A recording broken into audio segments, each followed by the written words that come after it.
d'être là un mardi soir après les vacances scolaires. C'est pas toujours évident de réussir à rassembler du monde après les vacances scolaires parce que la distribution est plus compliquée. Donc, on vous a invité ce soir à une réunion qui est sur une thématique qui remonte très souvent dans les rencontres qu'on a faites, dans les porte-à-porte, dans les réunions d'appartements, et qui avait été une thématique sur laquelle le questionnaire que nous avions fait avait remonté pas mal de questions et de préoccupations des Morsaintois. C'est une thématique aussi qui a conduit à beaucoup de combats, et toujours sur Morsan, puisque l'urbanisme sur Morsan n'a pas toujours été très partagé par les Morsaintois, qui ont pu considérer que l'urbanisation telle qu'elle était conçue par la municipalité n'était pas nécessairement l'urbanisation qu'ils souhaitaient. Et donc la thématique de ce soir, c'est comment réconcilier la ville et l'environnement. On est on est dans une ville de grande couronne, donc une ville située à 20 km de Paris, où l'urbanisation est importante. On est la première ville de Cœur-d'Essonne agglomération en termes de densité par habitant, puisqu'on a 4618 habitants par kilomètre carré. Déjà, ça marche plus, ça va pas. Et donc, c'est la première ville en termes de densité, le Cœur-d'Essonne. Donc c'est important, c'est une ville qui est déjà dense. Et comment concilier en région parisienne, en région Île-de-France, les besoins d'habitation des habitants et les besoins que nous avons en matière d'environnement. C'est la question donc qu'on s'est posée pour cette réunion, et c'est la question qu'on s'est posée d'ailleurs dans la construction de notre projet. Comment réconcilier la ville et l'environnement? Donc, quels sont nos axes? Morsan Ville à Vivre, donc c'est une philosophie. Vous ne rentrez pas dans une secte, je vous rassure. C'est une philosophie. C'est pas un nom pour une campagne électorale. Quand on a réfléchi au nom qu'on voulait prendre, qu'on voulait que notre liste ait, eh bien, on s'est vraiment interrogé sur le message qu'on voulait passer. On voulait passer un message nous, on a envie de vivre à Morsan et on a envie de bien vivre à Morsan. Et on a envie que tout le monde vive bien à Morsan. Et que donc tous les freins qu'on avait pu rencontrer, qu'on avait pu constater, eh bien qu'on puisse les lever. Donc, autant quand on vous a quand on vous a fait la réunion sur le commerce et les services de proximité, quand on vous a fait la réunion sur la sécurité, c'était le ville à vivre, ça avait un sens, puisqu'on vit tous les jours, on se promène, on va acheter son pain, on a des besoins de sécurité, etc. Donc ça avait un sens. Mais là, effectivement, sur la thématique de l'environnement et de la ville, ça a un sens encore plus fort. Pourquoi? Parce que, quelque part, notre ville, nous ne pourrons la vivre que si nous respectons notre environnement, que si nous avons cette notion et cette préoccupation essentielle de notre environnement. Donc, quand on dit réconcilier la ville avec l'environnement, c'est vraiment dire qu'on peut avoir un développement urbain, on peut penser ville, on peut penser évolution de la ville, à condition qu'on respecte l'environnement. Et ça, c'est essentiel, et on va essayer de vous le démontrer, et de vous le montrer et de vous le démontrer durant cette réunion. Alors, comment on y arrive? On y arrive en ayant une démarche transversale. L'environnement, c'est pas quelque chose qu'on découvre quelque part parce que le 27 mai 2019, le parti Europe Écologie Les Verts est arrivé en très très bonne position aux européennes, et que ça a manifesté, ça a exprimé quelque chose que les Français n'avaient pas exprimé auparavant. D'accord ? Donc l'environnement, c'est pas quelque chose qu'on découvre dans une conjoncture, disons, d'opportunité. C'est pas une opportunité. L'environnement, c'est quelque chose qui doit être transversal. L'environnement, c'est quelque chose qui doit nous imprégner, et qui doit nous imprégner tous les jours, nous, citoyens. Je ne sais pas si vous étiez là, mais on avait fait un débat dans les débats du jeudi avec Brigitte Vermillet, la vice-présidente du département chargée de l'écologie et de la transition énergétique. On avait fait ce débat au mois d'avril 2019, je crois, et on avait montré comment au quotidien on pouvait agir tous pour notre environnement et que ce n'était pas que l'affaire des États, que ce n'était pas que l'affaire de la mondialisation, que ce n'était pas que l'affaire des collectivités, c'était aussi notre responsabilité à chacun. Mais pour cela, c'est plus facile quand il y a un cadre et quand la collectivité montre le chemin. Et donc pour agir sur l'environnement, il faut limiter nos impacts environnementaux et on vous montrera comment. Il faut utiliser les ressources de notre ville. Alors par exemple, on a à Morsan des ressources importantes en matière d'environnement. On a eu la première maison de l'environnement de l'agglomération qui a été implantée à Morsan, hein, qui est dans les communs du château, qui va se transformer d'ici quelques mois en maison intercommunale de l'environnement. Et donc c'est important et se dire qu'on a une accroche importante et une vitrine qui est importante et dont il faut qu'on soit fier et qu'on puisse justement rayonner à partir de cette vitrine-là, et on en parlera plus tard. Donc l'orangerie, bien sûr, les ruches, vous êtes au courant qu'il y a des ruches dans le parc du château. Le château, les parcs, pas que le parc du château, hein, il y a le parc du château, mais qui fait 17 hectares, mais vous avez aussi le parc Beau Séjour, qui est un parc, qui est un quartier qui est très arboré avec des arbres de haute tige qui sont centenaires pour certains et qui donc ont une forte valeur environnementale, mais pas que. On a le parc Pablo Picasso qui malheureusement n'est pas très, qui sert plus de bosse pour les vélos que de vitrine environnementale. Mais on a le parc Toussaint Louverture aussi, donc il y a des parcs, ça existe. Comment on fait pour que ces parcs soient mieux entretenus? Comment on fait pour qu'il y ait une continuité écologique entre les parcs? Et ça, on va l'aborder parce qu'ils vont me dire que je suis en train de déflorer leur sujet. En transformant notre urbanisme donc de façon à le rendre plus agréable et plus simple à la circulation, j'étais déjà dans le sujet en fait, j'étais déjà dans le point 3, c'est-à-dire en faisant en sorte qu'on ait des déplacements doux, ce qu'on appelle les déplacements doux, qu'on puisse se déplacer à pied, à vélo, qu'on ait des déplacements agréables et pas que urbains. Et ensuite en diminuant les nuisances pour les morts-saintois. Et alors là, je ne sais plus si c'est moi qui continue ou si ce sont eux, c'est vous qui rattrapez. Donc, vous allez avoir, alors, vous connaissez un petit peu, je continue ou c'est vous deux? C'est vous. Donc, alors, première question, donc je cède la parole à Choukri et à Isabelle, qui ont co-animé, co-organisé, co-pensé cette réunion. Et donc, je leur laisse la parole. Vous connaissez maintenant, hein? Vous prenez votre téléphone. Voilà, vous êtes prêts, j'espère. On va vous poser une petite question et pour vous permettre de répondre à cette question, il faut que vous preniez votre téléphone, que vous saisissiez l'adresse www.menti.com et ensuite vous allez pouvoir enregistrer le code qui est indiqué tout là-haut, le 10 61 02.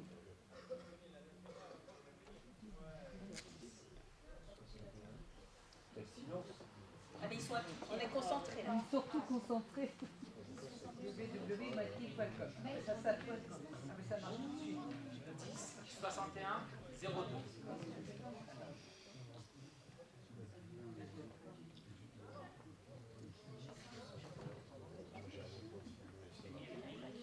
Alors 10 61 02, c'est ça? Oui. C'est bon, tout le monde là? Ça y est. Alors, je vous rappelle, pour ceux qui n'étaient pas là, le principe. C'est des questions qui sont des questions sur lesquelles vous allez répondre. Peut-être parce que ils peuvent mettre combien de mots? Vous pouvez mettre 3 mots, voilà. C'est-à-dire que vous avez une question, vous répondez sur votre téléphone et ça s'incrémente automatiquement sur l'écran. Hein, d'accord? Place libre. Bonjour. Bonjour. Bonsoir. Bonsoir. Non,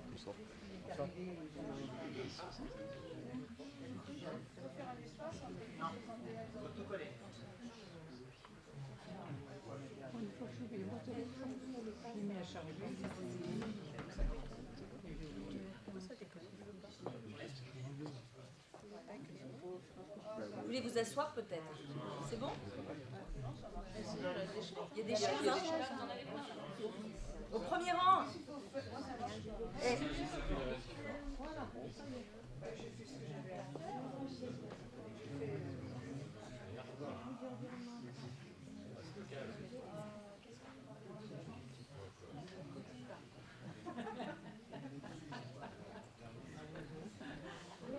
Alors, pour vous expliquer un petit peu ce qui s'affiche, on regarde ce que vous avez pu saisir. On peut déjà voir que, en gros, majoritairement, ce sont les arbres, les parcs, les oiseaux, la verdure, qui représente pour vous l'environnement à Morsan.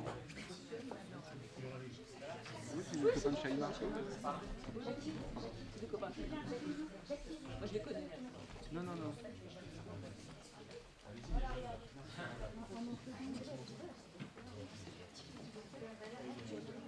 Combien on en a qui ont répondu? 18. Ouais, non, il en manque là. Hein. 19. 21. Vous n'avez pas de réseau? Ouais, moi c'est pareil.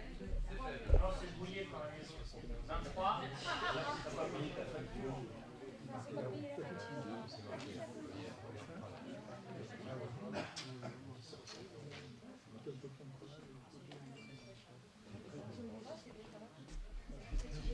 Tu l'as fait, Bruno?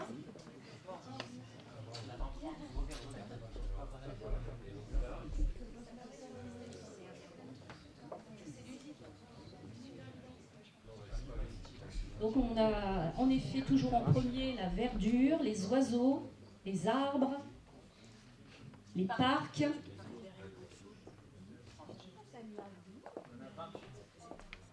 Encore 2 et on passe à la suite. On arrive, j'arrive. Je ne peux pas y arriver. On saura que c'est toi. C'est un petit peu délicat aujourd'hui. On va y arriver. Moi, j'y arrive pas bien, je me dis, allez, c'est bien.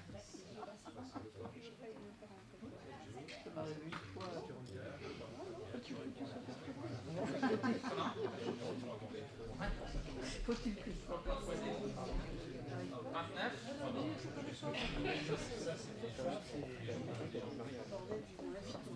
Ouais, 30 c'est bon, on va pouvoir continuer.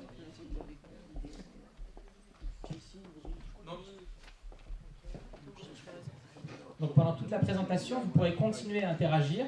Donc si vous avez des questions, vous les projetez, elles apparaîtront sur ma gauche. Donc oui. Il est en haut. Alors, vous l'avez peut-être... Alors je vais vous le remettre. Pas de soucis. 10 61 02.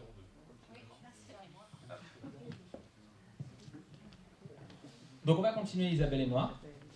Donc quand et comment? Donc on va rentrer. Donc première chose à faire, avant toute chose, quand on veut modifier les choses, un diagnostic.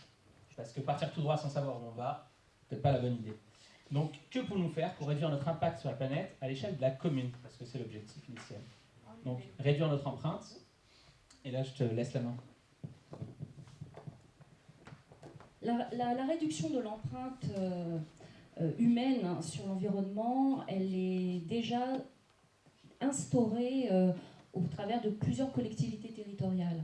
Et donc, on peut dire que notre empreinte, nous pourrons l'améliorer sans dépenser un euro de plus.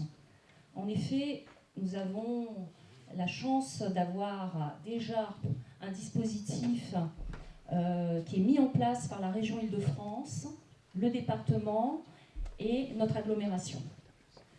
On pourra ainsi définir une feuille de route partagée avec l'ensemble de ces collectivités territoriales. La première des choses qui est importante, c'est véritablement de faire un inventaire de notre biodiversité. C'est une chose essentielle pour pouvoir ensuite déterminer les aménagements.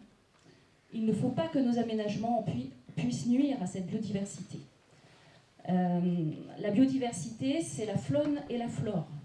C'est en effet recensé sur Morsan, pas seulement dans nos parcs publics, mais également dans chacun de nos jardins, l'existence de la faune et de la flore existante, et pouvoir ensuite la préserver lors de tout aménagement. Les autres dispositifs qui existaient déjà auprès des collectivités territoriales avec lesquelles nous avons des partenariats, ce sont les aides au transport. qui doivent être moins émettrices, ces transports moins émetteurs de gaz à effet de serre.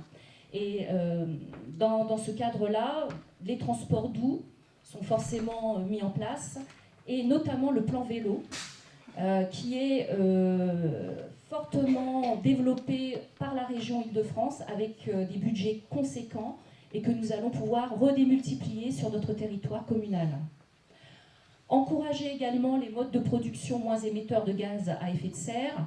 Donc ça concerne bien entendu beaucoup plus les entreprises, mais également les transports.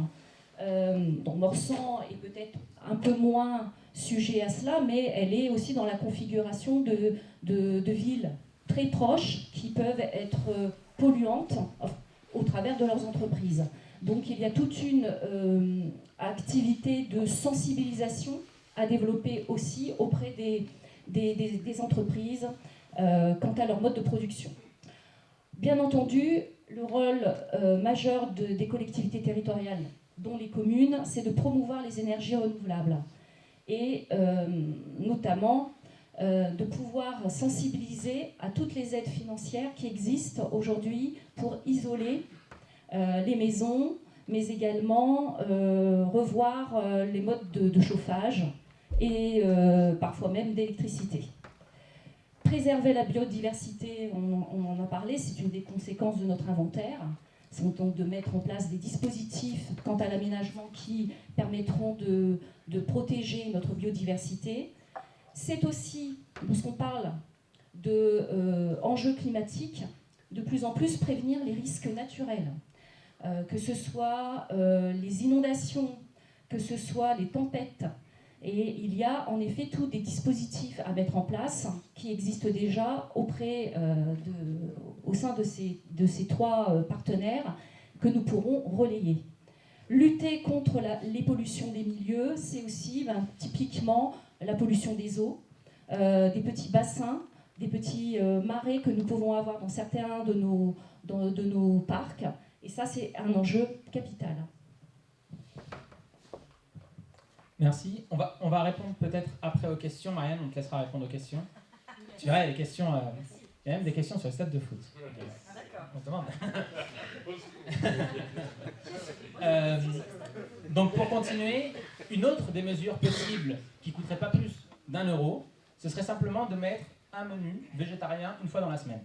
Peut-être que dans nos sociétés, on consomme trop de viande. Par exemple, moi, j'adore la viande.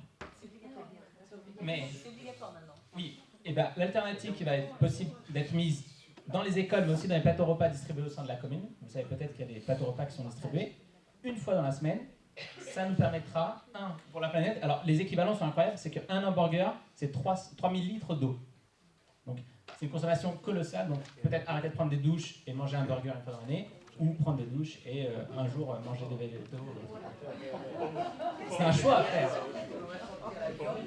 Outre l'eau, les émissions de gaz à effet de serre, les terres nécessaires, et c'est pour ça qu'on dit l'idéal ce serait de baisser notre consommation de bœuf, mais ça demande de former le personnel municipal à des cuisines alternatives et pas simplement dire demain on fait un plat végétarien pour mettre que des haricots verts pour tout le monde le vendredi par exemple. C'est pas ça l'objectif, c'est de montrer les alternatives et faire de la sensibilisation au public. Et moins de bœuf parce qu'on sait que le bœuf c'est ce qui consomme le plus d'énergie. Reconsidérer la faune et la flore de notre environnement, c'est parler de continuité écologique. Donc, si on a un parc là, un parc là, un parc là et qu'il n'y a aucune continuité, on crée aucun flux pour une espèce, elle a besoin d'espace, donc elle a besoin de circuler. Et donc, si on continue à mettre de l'urbain entre deux parcs, au final, on casse une circulation qui existe au niveau des espèces, et donc un point d'eau, une espèce boisée, etc., on casse une dynamique. Donc ça, c'est comment penser demain nos espaces verts pour créer des alternatives et pas simplement un parc là pour faire gentil, c'est l'idée d'avoir une vraie réflexion sur la ville, quels sont les flux écologiques. Donc un inventaire de la biodiversité, comme le disait Isabelle, financé par la région, ce que l'on dit c'est que avoir des idées pour l'environnement c'est très bien, mais faire des mesurettes et faire des milliers de tracts sur des coquelicots, c'est peut-être pas ce qui se fait au niveau d'une commune. Pourquoi ne pas faire mieux? Et c'est un peu absurde de prendre un renard, mais c'est quand même un bel exemple, moi j'aime bien les renards. Et je vous dis la chose suivante, un renard, si vous avez tous souvenir de vos cours, c'est une espèce clé de voûte. Donc elle mange des espèces, et elle ne mange pas que les animaux, elle mange des baies, etc. Et donc elle a un rôle écologique. Et donc on sait qu'elle mange des rongeurs. Et donc on sait que, par exemple, dans le Val-de-Marne, maintenant, les rats parisiens commencent à se déverser dans le Val-de-Marne. Et donc, vous le savez, on n'a pas le droit à tous les pesticides, toutes les choses contre les rats, donc ils prolifèrent. Et lors d'un porte-à-porte récent avec Karine, on a vu des trous à Morsan. Donc, c'est fait un lien naturel, c'est que moi, je vois souvent des renards le soir. Ces renards ont besoin d'espace et ils circulent dans Morsan et on est content de les voir parce qu'on se dit que notre ville est vivante. Parce que le jour où il n'y aura plus aucune espèce à Morsan, il ne nous restera que nous et puis on disparaîtra juste après. Hein. C'est un peu logique. Les rats, ils ont une prolifération et aujourd'hui à Paris, c'est ça. Et la même chose pourrait se faire pour les moineaux à Morsan qui disparaissent et puis les pigeons qui remplacent comme dans les grandes villes. Donc, nous, à titre personnel, on aimerait bien avoir plus un écosystème un peu plus proche de celui-là que de pigeons rats, rats, pigeons. Je ne sais pas pour vous, mais... À toi, je te passe le relais sur le KPR. Les questions ? Non, c'est juste que les questions ont disparu. Ah, C'est coupé, hein. Vas-y Isabelle, continue. Alors ensuite, nos actions vont porter sur le recyclage. Il est vrai qu'aujourd'hui, on est dans une surconsommation du neuf. On casse, on jette. Donc notre objectif, c'est vraiment de répondre à ces règles de recyclage. Et pour nous, si on parlait bio et circuit court, et si nous avions aussi une experte du sujet au niveau régional, il me semble que nous avons Marianne, conseillère régionale, qui est très experte du sujet au niveau de la région et qui est pour nous donc une source d'information. Une source d'information exceptionnelle. J'ai un fil un peu court, excusez-moi. Il va faire des cours de théâtre. Ne tourne jamais le dos, tu ne pas de l'autre côté. Mets-toi de l'autre côté. C'est plus simple. Ce sera plus belle. Ils ne savent pas encore faire, on leur apprend. Donc l'objectif ici, c'est en effet d'essayer d'utiliser les circuits courts, notamment sur le plan alimentaire. On a pensé déjà à ça pour tout ce qui concerne nos cantines. Et on a en effet comme base importante justement la base de l'agglomération qui va déployer de la permaculture et qui sera pour nous une source de légumes proches et bio et qui sera très intéressante de développer pour notre cantine. Également un projet qui pour nous est très important, qui va créer du lien social, intergénérationnel aussi, c'est de mettre en place en fait un Repair Café qui aura pour objectif, au sein de la Maison de l'Environnement, d'accueillir les gens qui ont justement des objets qui sont cassés et qui ne savent pas comment faire, et on pourra ainsi les réparer, s'entraider à les réparer, et ce sera une manière de recréer du lien social tout en sachant réutiliser nos appareils. Voilà. Bien entendu, sur la problématique de l'environnement et de la biodiversité, il est important d'éduquer les jeunes au respect de la faune et de la flore. Parfois on oublie la nature quand on habite en Île-de-France, hein, et il est important de revenir aux bases sur nos relations avec le vivant. Pour pouvoir réaliser ces objectifs, nous avons l'idée de mettre en place une ferme pédagogique au niveau du parc du château qui permettra en effet de se réunir et de prendre connaissance du vivant, des animaux, mais également de la végétation. On laisse Karine répondre aux questions. Bon, alors, vous avez des questions. J'ai vu, j'arrive pas à les voir là-bas. Je vais lire. Ça va. Donc, il faut que les... Alors, qu'est-ce qu'on a ? On a comme question, est-il possible de faire une artère piétonnière ? C'est parti trop vite. Est-il prévu de monter un mur anti-bruit végétal derrière la rue de Viry ? Alors, sur le mur anti-bruit végétal, il y a des gens de la rue de Viry qui sont là ? C'est Susanna.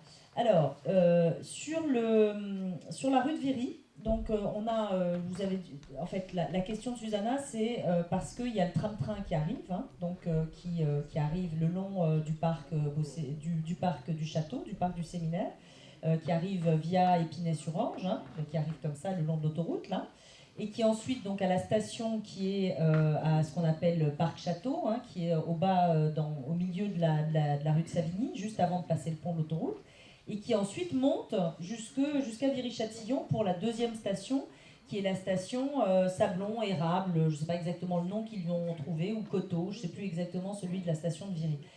Donc le problème, c'est que toute la longueur de la rue de Viry, aujourd'hui, n'a pas de mur anti-bruit. Aujourd'hui, déjà, il n'y a pas de mur anti-bruit, et comme il y a l'autoroute juste à côté, c'est vrai que les riverains s'en plaignent, parce que justement, ils ont quand même des remontées de bruit de la part des voitures qui circulent.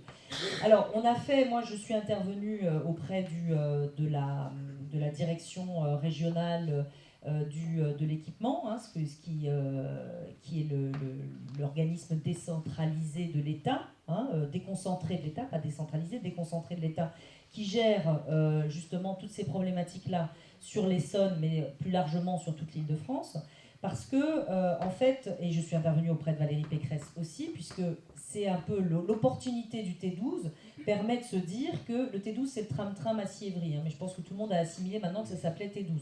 C'est moche, mais ça s'appelle T12. Voilà, tram-tram Massy-Évry, c'était plus joli. T12, c'est un peu... voilà, bon. Mais donc le T12 qui remonte là, l'opportunité du T12, c'était une opportunité pour nous de dire essayons d'avoir des murs anti-bruit puisque les riverains n'en avaient pas. Il y a eu des mesures anti-bruit qui ont été faites et qui disent qu'on ne dépasse pas le niveau de sonore qui nécessite les murs anti-bruit et que donc on ne peut pas faire de murs anti-bruit. Bon.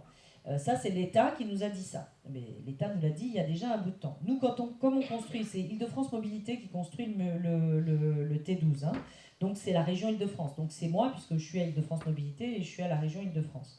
Donc, comme on construit, on s'est dit qu'on allait prévoir les sous-bassements, qu'on allait continuer à pousser pour avoir des murs anti-bruit. Et donc, si jamais l'État décide de financer les murs anti-bruit avec nous, on a dit que nous, si l'État donne un tiers, eh ben nous, on donnera un tiers ou la moitié en fonction de ce que donnera l'État. C'est la réponse qui a été faite par la présidente de la région. Sachant qu'aujourd'hui, la position de l'État n'est pas tellement de financer les transports en commun, malheureusement, de région parisienne, puisque dans le contrat de plan État-région, l'État est très très en retard pour financer les investissements qui pourtant ont été prévus, et la région a beaucoup avancé. Sachez que le T12, la région a avancé 90 millions d'euros l'année dernière pour financer le T12, parce que justement les financements de l'État n'arrivaient pas. Donc on est dessus, donc on pousse, pourquoi pas, mais on a une autre piste qui nous semble plus jouable, qui a été faite sur l'A6, au niveau de comment ça s'appelle, La Île-et-Rose. C'est qu'on a changé complètement, et quand vous allez sur Paris, regardez, on a changé complètement le revêtement de l'A6. On a mis un revêtement phonique. Ce qui fait que tous les riverains s'en sentent 10 fois mieux parce qu'ils n'ont plus le bruit du roulement. C'est le bruit du roulement qui est très important, c'est pas le bruit des moteurs, c'est vraiment le frottement. Et donc avec ce revêtement phonique, et ça, c'est à la main de la région. Et ça, on a plus de facilité pour financer, on a des financements plus faciles. Donc on est aussi en train de pousser ça. Alors, qu'est-ce que je prends? Y a-t-il le PADD, document du PLU, qui peut servir de trame à compléter? Oui, il y a le PLU, c'est le PLU, le plan local d'urbanisme, qui a été fait en 2016. Il y a eu un PADD qui a été fait et qui a été réactualisé par le SCOT de l'agglomération qui a été voté il n'y a pas très longtemps. Mais ce qu'il faut savoir, c'est qu'il y a des incohérences entre le PADD et le SCOT qui a été voté. On le verra tout à l'heure, quand on aura une photo de Morsan vue du ciel, et on voit bien qu'il y a des continuités écologiques et environnementales qu'on pourrait faire, notamment avec des espaces, ce qu'on appelle la clé verte, qui est située sur Sainte-Geneviève-des-Bois, et qui n'ont pas été prévus par le SCOT. Donc ça, c'est des dossiers qu'il faut qu'on pousse. C'est important de les pousser, parce qu'aujourd'hui, ils n'ont pas été pris en compte. Voitures électriques pour les agents municipaux. On a déjà à Morsan, je crois, 5 voitures électriques. Le but, c'est de pouvoir développer les voitures électriques. On l'abordera tout à l'heure, développer les voitures électriques, et puis pas que les voitures électriques. On l'abordera tout à l'heure. Moyens de transport municipal pour les personnes âgées, on l'abordera tout à l'heure. Les jeunes, beaucoup cherchent un job, il faudrait leur proposer des tâches comme le nettoyage du parc et des rues de voirie, etc. Alors ça, sachez qu'il existe des chantiers jeunes qui sont organisés et financés par le CIREDOM, qui est un de nos partenaires. C'est pas financé par la commune, c'est le Ciredom qui finance, avec des jeunes justement de la commune, et qui permettent de faire des nettoyages de parcs, des nettoyages de la revégétalisation, des actions pour sensibiliser les jeunes au nettoyage, à l'environnement, etc. Donc ça existe. La mairie ne l'a jamais fait, moi je le ferai. Pourrait-on faire des espaces de jeux et de promenade pour les chiens avec des sacs à crottes tout autour pour que l'espace soit toujours propre et nos trottoirs aussi d'ailleurs.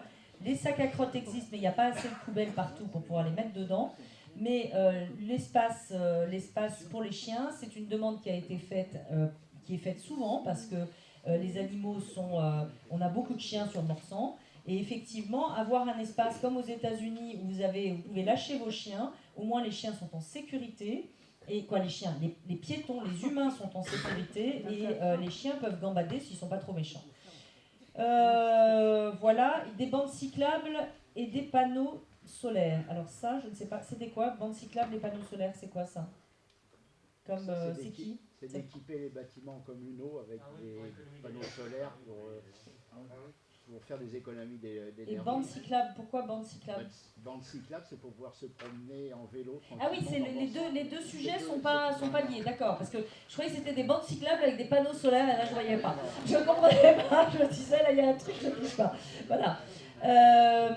La cafette avec les produits locaux bio, la maison environnement prévoit-elle des animations, le salon bio, les cours de cuisine végétarien, ça c'est des très bonnes idées, effectivement. La maison de l'environnement, moi je vais vous dire une chose, il y a un problème, Morsan a de très bonnes idées, la municipalité actuelle a eu de très bonnes idées sur certaines choses, elle a peut-être été intuitive sur certaines choses, sauf qu'elle n'est pas allée au bout. Elle fait une vitrine, elle fait une belle coquille, et puis derrière il se passe pas autant qu'il devrait se passer. Donc la maison de l'environnement, quand je vous dis que, et on va l'aborder, elle doit être habitée, elle doit être vécue, elle doit être incarnée, ça doit être un symbole, ça doit être un totem, ça doit être une balise pour l'agglo, voire pour l'Essonne. On a une maison de l'environnement du département, mais ça doit vraiment être... Est-ce qu'on a des renards à Morsan? Oui, il y a des renards à Morsan. Oui, il y en a. Il y a des renards. Il y en a partout. Quid des nappes phréatiques? La nappe phréatique, elle est très affleurante à Morsan et Madame Rose a dit que la nappe phréatique, ça n'avait pas d'intérêt. Souvenez-vous, pour ceux qui ont suivi un peu l'actualité, dans le Vieux-Bourg, vous avez un immeuble qui a été construit. Et ben, je peux vous dire que ça fait combien de temps? 4 ans, 5 ans qu'il est construit. Depuis 5 ans, il pompe, parce qu'il a été construit sur une nappe phréatique et qu'il y a des résurgences de la nappe et que si on ne pompe pas, tout est inondé. Donc ils ont dû refaire des travaux après parce qu'ils n'avaient pas prévu de bassin de rétention cuvelé.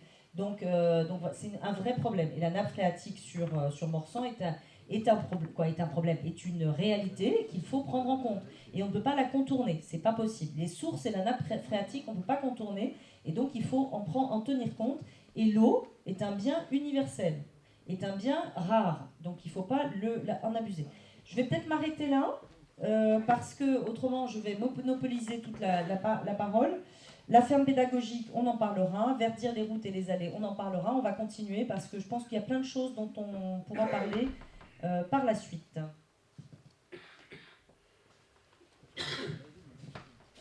On va continuer, mais vous pouvez continuer à poser vos questions. On fera une dernière session de questions-réponses tout à l'heure. On va analyser plusieurs aspects. Donc, quelle prise en compte de la circulation, quelle analyse des nuisances, quel dispositif pour garantir notre cadre de vie, et si nous parlions patrimoine, urbanisme, et si nous parlions tram-train. Parce que souvent, quand on dit écologie, environnement, on pense le pot d'échappement, et il faut manger les légumes, et il faut aimer les animaux. C'est pas que ça, c'est l'environnement dans lequel on vit. C'est ce que je disais à Marianne quand on préparait cette réunion, c'est que je dis, il y a un syndrome de la grenouille. Prenez une grenouille, vous la mettez dans une casserole, et la théorie, la réalité, c'est pas ça, mais la théorie dit que vous montez d'1 degré à 1 degré, elle s'en rend pas compte, et puis elle est bouillantée. Et si vous la mettez dans un truc bouillant, elle saute et puis elle s'est barrée. Donc en fait, on s'est accoutumé au fait d'avoir une ville complètement grise. Et donc, moi qui est venu d'une ville beaucoup plus verte, il y a 4 ans et demi, j'étais un peu choqué de voir qu'à Morsan, d'un parc à l'autre, il n'y a pas un arbre. Il y a une rue avec plein d'arbres, et puis après, c'est des rues sans arbres et des trottoirs pas entretenus. Et je me disais, mais ça choque personne en fait. Je me disais, oh, mais c'est comme ça depuis toujours. Mais c'est pas parce que c'est comme ça depuis toujours qu'il faut s'en accoutumer. Enfin, je sais pas. Le parc du château, moi, je suis venu à Morsan pour ça. Je le trouve fantastique. Je trouve qu'on a des lacs, on a... Est-ce que vous avez l'impression vraiment que le château rayonne en dehors de Morsan? Pas trop. Et même au sein de Morsan, on verra après, il est complètement inexploité. Donc on a un bijou, un truc qui pourrait faire que les gens viennent à Morsan, on va passer un week-end à Morsan samedi parce qu'il y a le parc, il est super, on a les enfants. Pas du tout, parce que Morsan c'est tout gris et traverser Morsan en voiture c'est un enfer. Si on ne sait pas quel château, on ne vient pas. Donc tous les aspects qui sont là, c'est des aspects qui nous ont semblé importants à aborder, mais si vous en avez d'autres, ça peut venir de l'autre côté. On va commencer par les mobilités, Marianne en parlait. On n'a pas de centre-ville, malheureusement, ça c'est... on reviendra là-dessus, un urbanisme fou, c'est on fait des routes, on fait des maisons, on fait des routes, on fait des maisons. Et normalement, le rôle d'une commune, c'est d'être un peu directeur, de dire voilà, ça ce sera notre centre névralgique qui facilitera les transports, etc., etc. Mais vu que ça n'a pas été pensé, que ça fait 80 ans que c'est comme ça, dès qu'il y a un terrain libre, vous l'avez remarqué, il y a du béton qui tombe du ciel, et on ne crée rien vraiment pour les Morsantois. On essaie de bâtir pour les gens, mais malheureusement, c'est plus une ville à vivre. Et c'est pour ça que la liste Morsan ville à vivre, moi ça me parle en tout cas. Vivre dans ma ville, ça m'intéresserait de vivre vraiment, et pas juste y dormir et puis partir faire mes courses ailleurs, revenir à Morsan, aller me balader ailleurs. Voilà. Donc là, par exemple, c'est des épiceries. C'est tout. Et des pizzas. Et... palais de déplacement, création de navettes SAM électriques. Donc là, l'idée, c'est de dire, peut-être qu'il y aurait une navette électrique qui ferait le tour de Morsan et qui permettrait aux personnes âgées ou en difficulté de pouvoir faire un tour de Morsan à une heure fixe et dire, voilà, on vous dépose, vous faites vos courses, idéalement dans un vieux bourg avec plein de petits commerces très agréables, mais je vous ramène à la réunion précédente. Et puis de ramener les gens chez eux, et le samedi, par exemple, d'aller au parc, une sortie au parc, sans obliger chaque personne à prendre sa voiture. C'est un exemple, et puis ce serait électrique. Un autre aspect, c'est si on pensait Morsan au niveau des nuisances. Donc, on ne s'en rend peut-être pas compte, encore une fois, mais si vous allez sur Airparif ou la même chose sur le bruit, vous remarquerez qu'à Morsan, on a des zones exposées au bruit. Donc on en parlait tout à l'heure, mais ça, c'est la A6. Et puis là, c'est Morsan. Et donc, il y a des villes qui ne sont pas du tout exposées. Mais Morsan a un vrai centre. Est-ce que vous avez l'impression qu'on a pensé ça? Et si vous mettez ça en parallèle avec l'autoroute, et que vous vous souvenez qu'il y a une école juste collée à l'autoroute, et que vous vous dites, tiens, il y a une école collée à l'autoroute, avec trop de bruit, trop de pollution, ben, ils ont une idée, ils vous ont rajouté des bâtiments pour encercler maintenant l'école. Donc, comme ça, vous êtes sûr que les gens sont isolés en termes de particules, isolés en termes de tout ce que vous pouvez imaginer. Et donc ça, c'est l'impact sanitaire en fait des bruits. On sait que le bruit a un impact sur la durée de vie en bonne santé. Et donc, plus c'est rouge, et plus vous êtes impacté. Donc il y a aussi les avions, hein, il y a un biais. Morsan, on n'est normalement pas exposé aux avions. Merci. Je vais la réactiver. Je vais m'en occuper. Et donc, entre guillemets, nous, on est là. Et donc, il y a des arrondissements parisiens qui sont aussi bruyants que Morsan. Donc, c'est aussi un truc à penser, c'est que peut-être qu'on s'est éloigné de Paris, mais que certaines personnes dans Morsan, pas tout le monde, sont exposées à des nuisances comparables à celles qu'on a dans Paris. Sans avoir les avantages de Paris. Sans avoir Paris, évidemment. Didier, un petit mot sur la sécurité environnement. Alors, j'aime pas trop ce terme, mais ce qu'il y a dedans, je vais peut-être pas tout suivre, mais je vais vous l'expliquer à ma façon. L'environnement dans une ville, on l'apprécie. Moi, j'ai un principe, je dis on l'apprécie si c'est propre. Une rue, un trottoir, on l'apprécie si c'est propre. Donc, la propreté, en plus, ce n'est pas que matériel. Pour moi, la propreté, c'est visuel. Donc, à Morsan, on va avoir des possibilités qui existent déjà, mais qui ne sont pas appliquées, pour agir directement sur certains principes. Les dépôts sauvages, on en voit régulièrement à Morsan, mais on n'agit pas. On les laisse et seulement au bout d'un certain temps, on se décide à les évacuer. Les voitures ventouses, il y en a régulièrement à Morsan, on les voit, elles se déplacent d'1 mètre et c'est terminé, mais elles restent là pendant des semaines, voire des mois. Il y a certaines rues où c'est une spécialité. Les incivilités et les nuisances, on en reparlera après. Et le problème, c'est que un Morsantois, c'est un Français, c'est bien connu, un Français, ça aime bien se plaindre. Ça se plaint en permanence, mais ça n'agit pas. Donc, on peut se plaindre, mais si on a envie de se plaindre, autant le faire directement à la mairie. Et donc, c'est pour ça que nous, on aimerait mettre en place un numéro vert, qui, à la limite, ne servira pas que pour la voirie ou le cadre de vie, mais chaque personne, quel que soit le moment de la journée et de la semaine, même pendant les vacances, quand beaucoup moins de personnes sont présentes à Morsan, pourra téléphoner et dire ce qu'il a constaté, si c'est tout bêtement un dépôt sauvage, si c'est une voiture ventouse, et bien entendu derrière, qu'est-ce qu'il y aura? Il y aura au moins un répondeur, et nous on s'engage par derrière à ce que ce soit consulté régulièrement. Pourquoi? Parce que notre principe, Et ça existe, et là, c'est pas des nouvelles idées, hein. On a copié dans les communes voisines, hein. Certaines choses, le SAM, on l'a vu dans d'autres communes. Ce principe que je suis en train de vous expliquer existe dans d'autres communes. Eh bien, nous, on sera au courant au niveau de la mairie, et on s'engage, eh ben, tout bêtement, par exemple, les dépôts sauvages, eh ben, les services techniques de la voirie, eh ben, ils prendront le camion, ils iront au dépôt sauvage, on le retirera. Pourquoi? Parce que, par principe, quand il y a un papier de bonbon par terre, si j'en ai un que je suis en train de le manger, une personne sur deux ne va pas faire attention, va se dire c'est sale, je salis. Si on fait la propreté, si on nettoie systématiquement les dépôts sauvages, inconsciemment, c'est inciter les gens à ne pas recommencer. Les voitures ventouses. Alors les voitures ventouses, pour l'instant la mairie est en train de dire on ne peut pas les faire évacuer comme ça coûte cher, c'est compliqué. Ça existe dans d'autres communes. Il y a un service adéquat qui existe. Les voitures sont retirées. Derrière, il y a un service juridique. Les propriétaires des voitures se retrouvent à devoir payer systématiquement l'enlèvement des véhicules. Ça existe, c'est mis en place et ça ne coûte rien à une commune quand c'est géré correctement. Après, il y a plein de, entre guillemets, petites incivilités qui existent de la vie de tous les jours, auxquelles la mairie peut agir facilement. Là, c'est marqué en tout petit, mais par exemple, si vous avez les dépôts sauvages, les bornes à dépôt de verre, régulièrement, ça s'entasse. Alors, la mairie va dire, c'est pas la faute de la mairie, c'est l'agglo qui gère. Eh bien, moi, je suis désolé. La mairie peut se retourner soit vers l'agglo, soit vers l'organisme compétent, et les inciter systématiquement à anticiper que ces bornes soient pleines. Si la commune ne le demande pas, c'est normal, ils vont attendre le dernier moment, et quand ça va être bien entassé, et que ça commence à devenir dangereux pour les enfants qui passent, seulement ils vont intervenir. C'est à nous d'anticiper à chaque fois. Moi je dis une chose, et d'ailleurs c'est ce qui m'embête sur cette commune. Cette commune fait tout le temps du curatif et non du préventif. Moi par mon métier je suis habitué à essayer d'anticiper, à essayer de prévoir. Donc c'est à nous, ce sera à nous de prévoir, d'anticiper tous les cas et de mettre une solution en face à chaque fois. Et après il y a des choses simples, hein. Si au niveau de la voirie par exemple, vous avez des arbustes, des arbres ou des haies qui dépassent, qui débordent de la voirie, qui empêchent deux personnes de se croiser ou une maman avec une poussette de passer, eh bien les services communaux se déplaceront et dans un premier temps diront gentiment « Monsieur, madame, veuillez faire le nécessaire pour que la voirie soit dégagée ». Si on ne leur dit pas, ils vont dire « Je ne suis pas au courant ».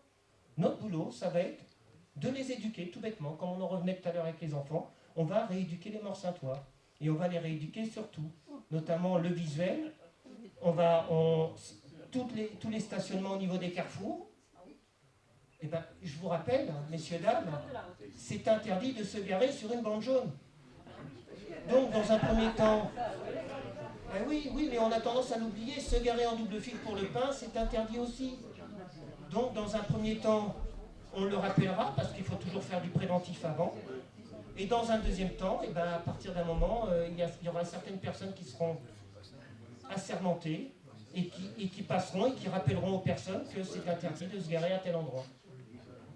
Et ça, c'est au début, ça va choquer, ça va vexer certaines personnes, mais on va se rendre compte que tout bêtement, c'est notre civisme de tous les jours que l'on a tendance à oublier et on aimerait le remettre en place à Morsan. Et par des actions simples, on pourra faire beaucoup de choses et on pourra, pour moi, réaméliorer le quotidien. Voilà, je cherchais. Tout bêtement.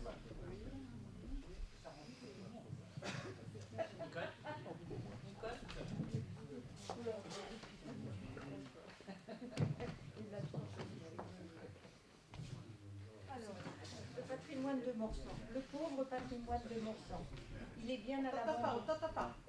On m'entend pas. Bon, d'accord. Alors, je reprends. Là, c'est bien. Le pauvre patrimoine de Morsan, il est bien à l'abandon. En fait, on a des pépites, hein, donc la principale des pépites, c'est le château. Enfin, c'est le château. Alors, vous voyez un petit peu sur le château, quand on rentre, on a plutôt envie de faire demi-tour. Hein.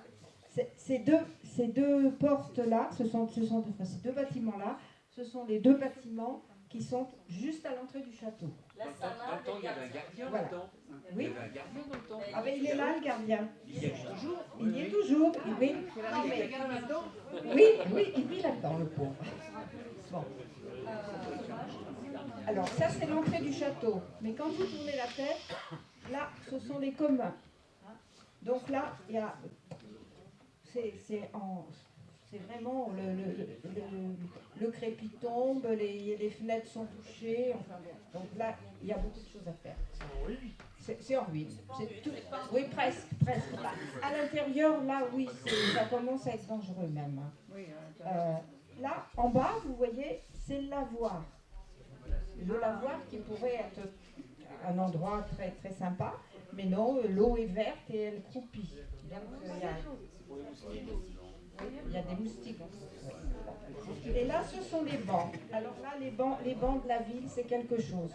Quand vous vous promenez et que vous avez, les personnes d'un certain âge ont envie de s'asseoir, de se reposer, là, c'est encore une chance parce qu'il y a encore un morceau de bois pour se poser. Il y a des bancs où il n'y a plus rien.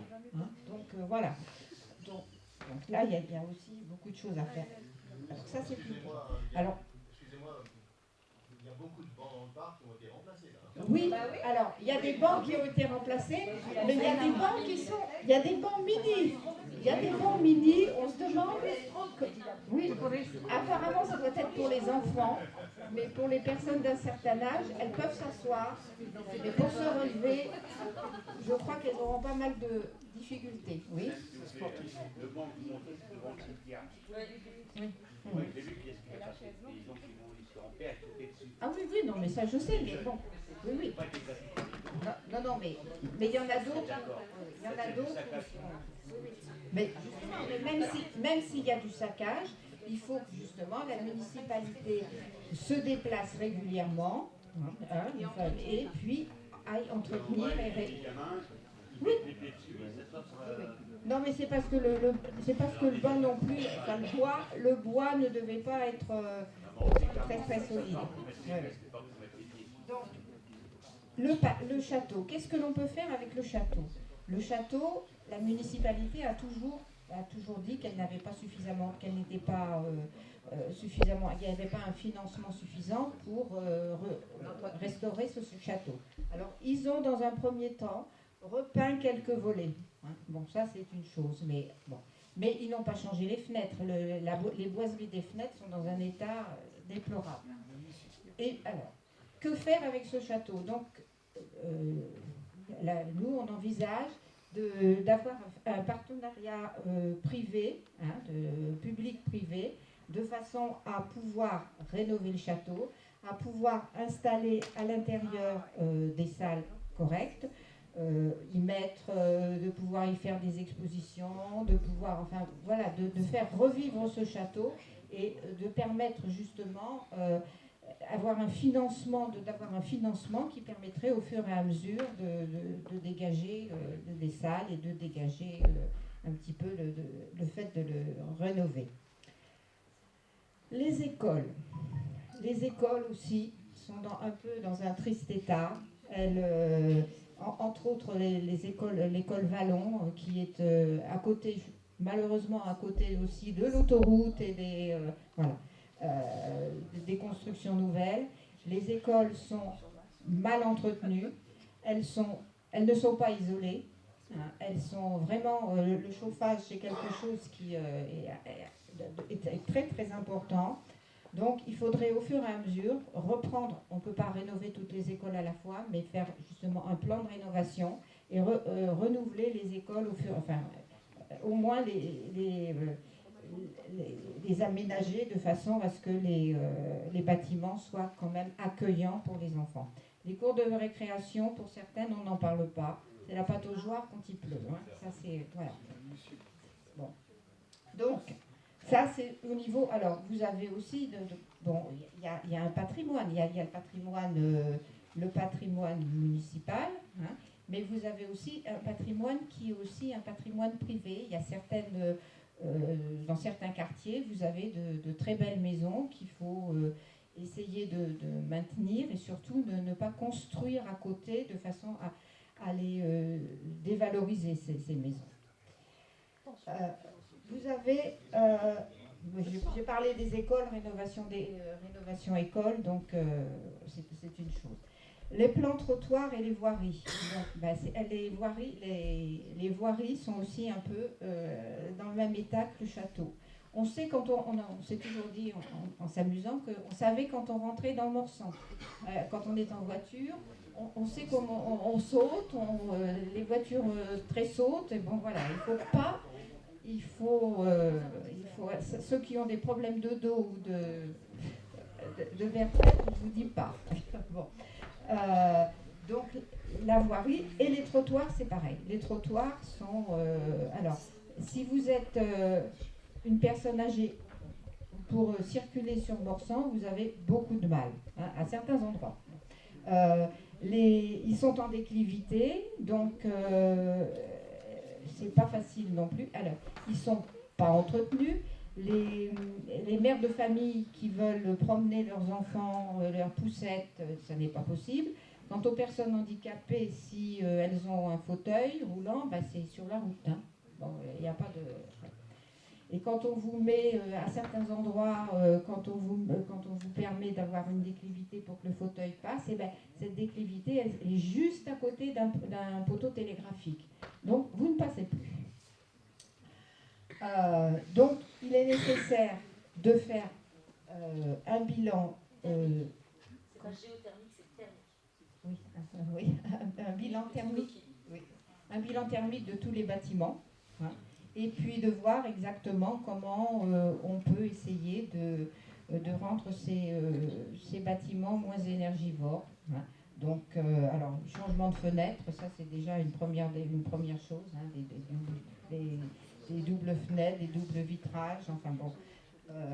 Et puis, essayer de changement de chaudière aussi, puisque là aussi les chaudières sont vieillissantes. Alors, il y en a quelques-unes qui ont été changées, mais enfin bon, faut voir un petit peu comment elles sont... oui, comment il fait l'entretien, exactement. Hein. Donc voilà, ça c'est un bon. Et puis peut-être utiliser pour ne serait-ce que pour l'eau chaude ou pour des panneaux solaires. Hein, bon, je ne dis pas de chauffer l'école avec les panneaux solaires, mais au moins pour tout ce qui est eau chaude et voilà. Et puis, si, ça peut aussi aider à chauffer un petit peu moins. Et puis faire vraiment une régulation du chauffage efficace, hein, pas n'importe comment, et voilà, vérifier un petit peu le chauffage. Après les journées du patrimoine, ben oui, parce que je ne sais pas si vous savez, mais si vous vous rendez compte, la journée du patrimoine à Morsan, on ne connaît pas. Hein. On oublie. Il faut dire que c'est pas très... C'est déjà le même jour que l'humain. Et puis, on a peut-être un peu honte aussi de son patrimoine. Hein. C'est pas très très engageant de faire une journée du patrimoine quand on va dans des bâtiments tels que le château ou les écoles ou le lavoir. Voilà.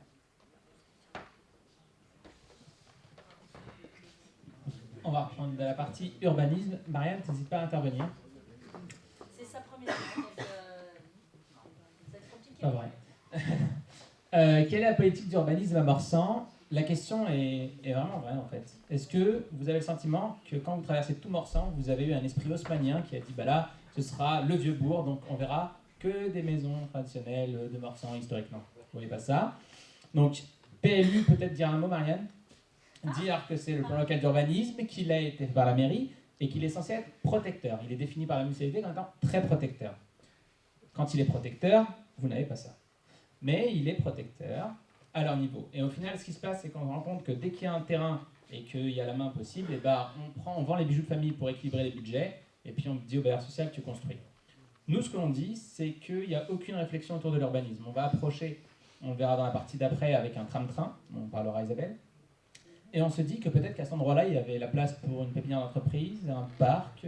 C'est des gens qui ont besoin de vivre avec un espace vivant à côté. Et à Morsan, je ne sais pas quelle idée fantastique est tombée de dire, là il y a l'autoroute, là, il y a déjà des bâtiments, si vous voulez, derrière cela, et là, il y a une école. Et il y avait un espace non entretenu, mais qui était vert. Et bien maintenant, les gens, ils ont une vue directe sur l'autoroute, et puis là, on leur a construit des logements. Donc, ces propres locataires du quartier Jean Morlet vous diront que c'est devenu invivable. Déjà qu'on ne peut pas y circuler, il n'y a aucun plan de circulation, il va y avoir un tram-train qui va arriver, et donc, déjà que la rue de Savigny, pour ceux qui la connaissent, le matin, c'est un enfer. Imaginez une gare où les gens vont s'arrêter forcément au warning pour déposer quelqu'un.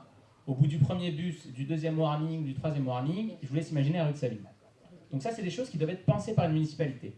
Donc, quand on a une gare qui va s'installer, on se dit, tiens, comment je peux faciliter les transports à cet endroit-là? Et bien là, on aurait peut-être eu une petite boucle, ou quelque chose, une réflexion autour d'un parking, une installation, quelque chose qui facilite la circulation. Eh bien non. Maintenant, c'est pondu, et donc c'est un peu trop tard. Et on fera tout ce qui est en notre pouvoir pour essayer d'aménager ou d'atténuer les choses. Mais là, vous allez avoir des gens qui vont vouloir se garer, pas de place, qui vont être verbalisés déjà parce qu'il y a des voitures ventouses, ils n'ont nulle part où se garer. Et puis les gens qui vont déposer leurs enfants à l'école, plus les gens qui vont prendre le tram-train. La rue de Savigny que vous connaissez, qui est déjà assez encombrée, je vous laisse l'imaginer dans un an. Non, pas un an, dans 2 ans, 3 ans. Un petit drame. Et donc il y a, au niveau de l'urbanisme, d'autres situations qui ont lieu. Donc la rue Paillard, comme vous le savez, donc au niveau du Vieux-Bourg, Marianne en a parlé tout à l'heure, je ne vais pas le refaire. Et puis les riverains du parc Beauséjour, qui étaient aussi en guerre contre l'urbanisation. Qu'est-ce que ça démontre? Ça démontre peut-être que c'est une ville qui construit contre ses habitants. Il y a des communes où on veut bâtir. Donc bâtir, c'est pas un problème. Bâtir, mais dans quel esprit? Quand vous faites un bâtiment, vous vous dites, tiens, je vais faire un mix social peut-être. Brasser les gens et pas juste concentrer tous les gens au même endroit en se disant, tiens, derrière l'autoroute, personne ne les verra. Donc voilà, ça c'est une réflexion complètement désuète. On l'a vu dans les années 70 et on voit les quartiers que ça a fait. On les connaît ces quartiers-là aujourd'hui. Ils ne sont pas vivables pour n'importe qui. Et puis il n'y a pas des gens qui peuvent y vivre et d'autres qui ne peuvent pas y vivre. Personne ne peut y vivre dans ces quartiers. On n'a pas un arbre, on n'a pas un espace vert. C'est pas humain de faire ce genre de choses. Et moi j'ai connu des HLM qui étaient vivants. Ça veut dire qu'autour il y a un parc, à côté il y a un champ, quelque chose. Et puis ça se voit pas que c'est un HLM. À partir du moment où vous passez devant un bâtiment, et il y en a qui le disent, quand vous voyez que c'est un HLM, c'est que c'est raté. Un HLM, c'est pas censé être vu.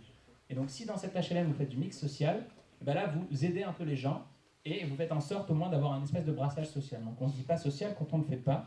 Mais donc c'est associé à la question de l'urbanisme et de la gestion des espaces verts, et on l'a mis dans cette réunion parce que le cadre de vie de ces gens-là va être forcément... Vous faites un nom, alors je vous écoute. Non, parce que rue Paillard, franchement, les gens sont gentils.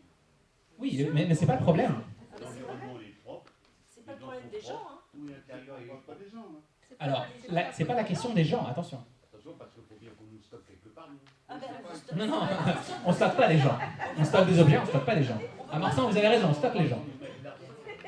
Non, à cet endroit-là, il aurait été possible de construire quelque chose qui... Alors, vous le voyez ici, et on parle d'un vieux bourg. C'est pas harmonieux. Oui, mais on aurait... L'idée est de dire, est-ce qu'on n'aurait pas pu penser à un urbanisme local? Est-ce qu'on n'aurait pas pu faire quelque chose qui s'associe à ce milieu?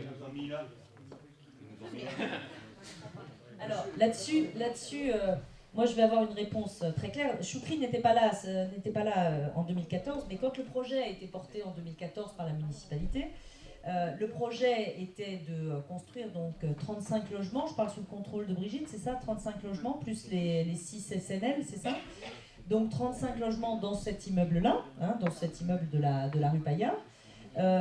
Les riverains ont soi-disant été concertés, et ils ont tellement été concertés qu'ils ont fait une pétition pour dire qu'ils ne voulaient pas de cet immeuble. Ils ne voulaient pas de cet immeuble.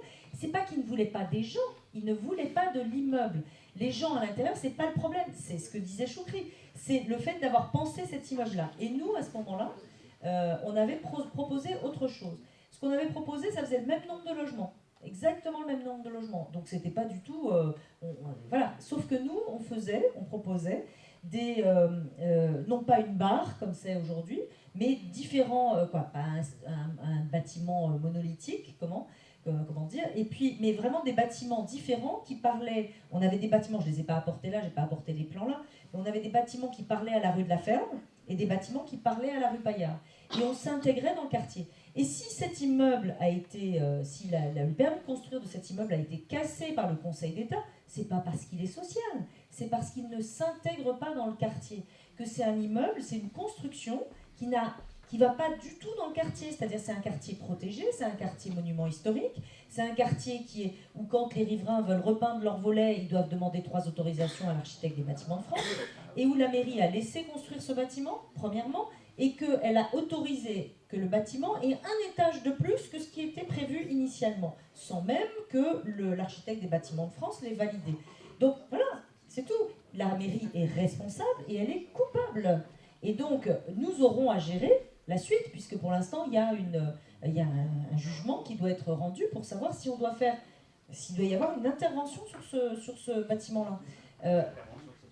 L'intervention, ça peut être la destruction, ça peut être ça qui est...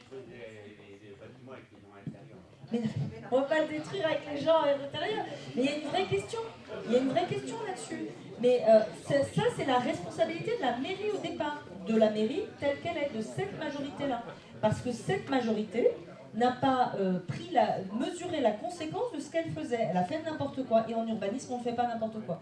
Béatrice ? Je peux intervenir parce que effectivement, j'habite ce quartier, nous avons suivi ça de très très près. En fait, il y avait ce problème de cet immeuble qui ne s'intégrait pas dans l'environnement, mais un deuxième élément qui est quand même très en rapport avec le sujet de ce soir, c'est l'eau. C'est-à-dire c'est un immeuble qui a été mis directement sur la nappe phréatique avec les parkings, c'est-à-dire que nuit et jour, 2 pompes pompent l'eau et renvoient dans les eaux de la ville l'eau pour que le parking ne soit pas inondé pendant nuit et jour, on pompe. Et ça a été un de nos éléments qu'on a dit au maire au moment où ça a été construit. On a dit, nous on connaissait par cœur, on a des puits dans le jardin, on savait que la nappe phréatique était à 2 mètres et nous ils nous ont dit qu'elle était à 3 mètres. On a dit qu'elle était à 2 mètres, c'est évident, parce que dans tout le quartier, elle est à 2 mètres. Ils ont fait une petite ponction, là. Ils ont dû trouver une fois à 3 mètres. Ils n'en ont pas fait d'autres, parce que c'est ça qu'on fait d'habitude. Ce qui fait qu'ils se sont retrouvés envahis d'eau. Ils ont été obligés de faire des travaux à n'en plus finir, une cuve énorme qui se déverse dans la rue nuit et jour. Et ça, c'est inadmissible. Quand on se dit coquelicot, quand on se dit archi-écolo, on ne monte pas un bâtiment sur une nappe phréatique en ne respectant pas l'eau.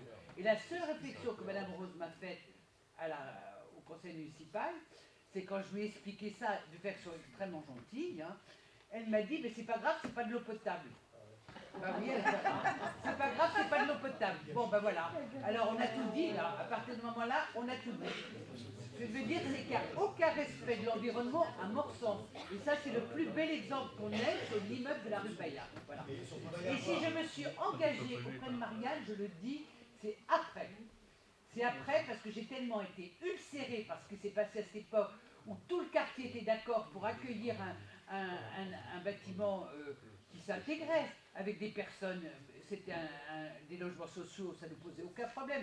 La mixité sociale était parfaite dans le Vieux-Bourg, avec un équilibre parfait.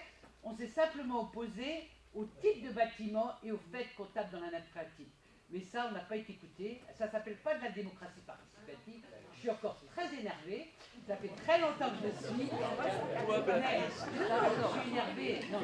Simplement, je veux dire qu'il ne faut jamais oublier qu'à Morsan, maintenant, quand on nous parle d'environnement et de respect de l'environnement, je ne peux pas y croire. Parce que quand il y a eu des exemples précis, on n'a rien respecté. Voilà. Bravo. Voilà.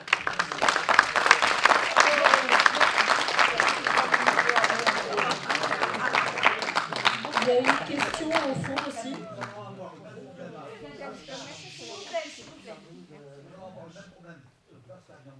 y a une petite maison qui a été vendue. Oui. Oui. Il y a 2000 mètres carrés de terrain, je crois, dedans. Il y a 3 maisons. Et il y a notamment des nappes, ils ont construit 50 logements. Et il y a des nappes phréatiques.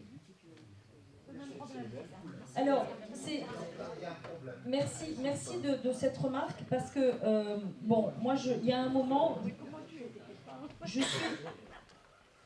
le dos solide. Hein. Ça fait des années que j'ai le droit à toutes les caractéristiques, les qualificatifs. Enfin bon. Mais notamment, j'ai un qualificatif que j'adore, qui est quand même que je vais bétonner Morsan parce que je suis UDI, voilà, UDI qui bétonne les villes.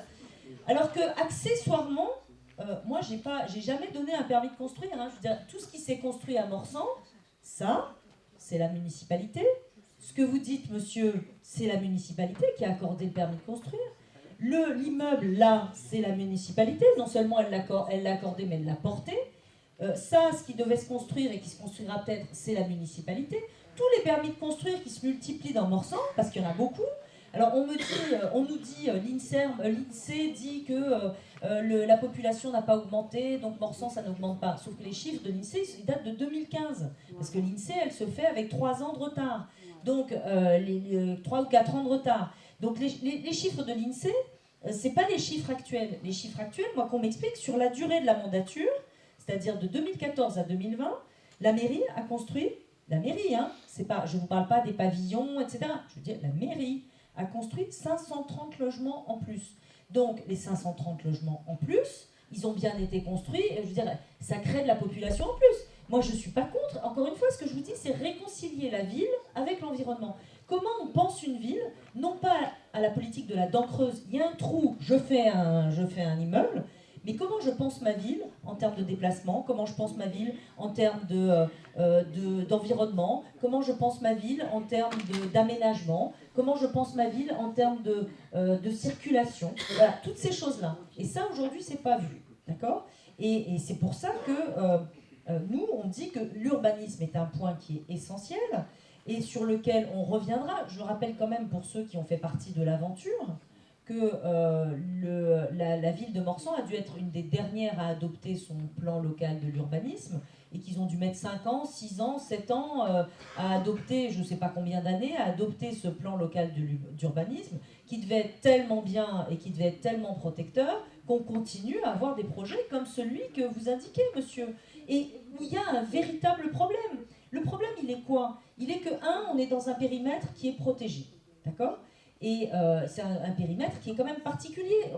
On a à Morsan la chance d'avoir un vieux centre-bourg, et bien qu'on essaie de garder son âme, qu'on essaie de conserver quelque chose qui soit cohérent. Donc ça, c'est le premier point. Deuxième point, donc ça, c'est architectural. Le deuxième point, il est environnemental. Comme le disait Béatrice, comme le disait monsieur aussi, qui disait qu'il y avait 4 pompes qui pompaient en permanence, eh bien, on est sur une nappe phréatique qui est affleurante. On sait que dans la région, partout, il n'y a pas qu'à Morsan, mais partout, on a des sources partout, on a des nappes phréatiques affleurantes. C'est pas un hasard si on a un parc qui s'appelle la source Simone Veil, c'est qu'il y a des sources. Hein.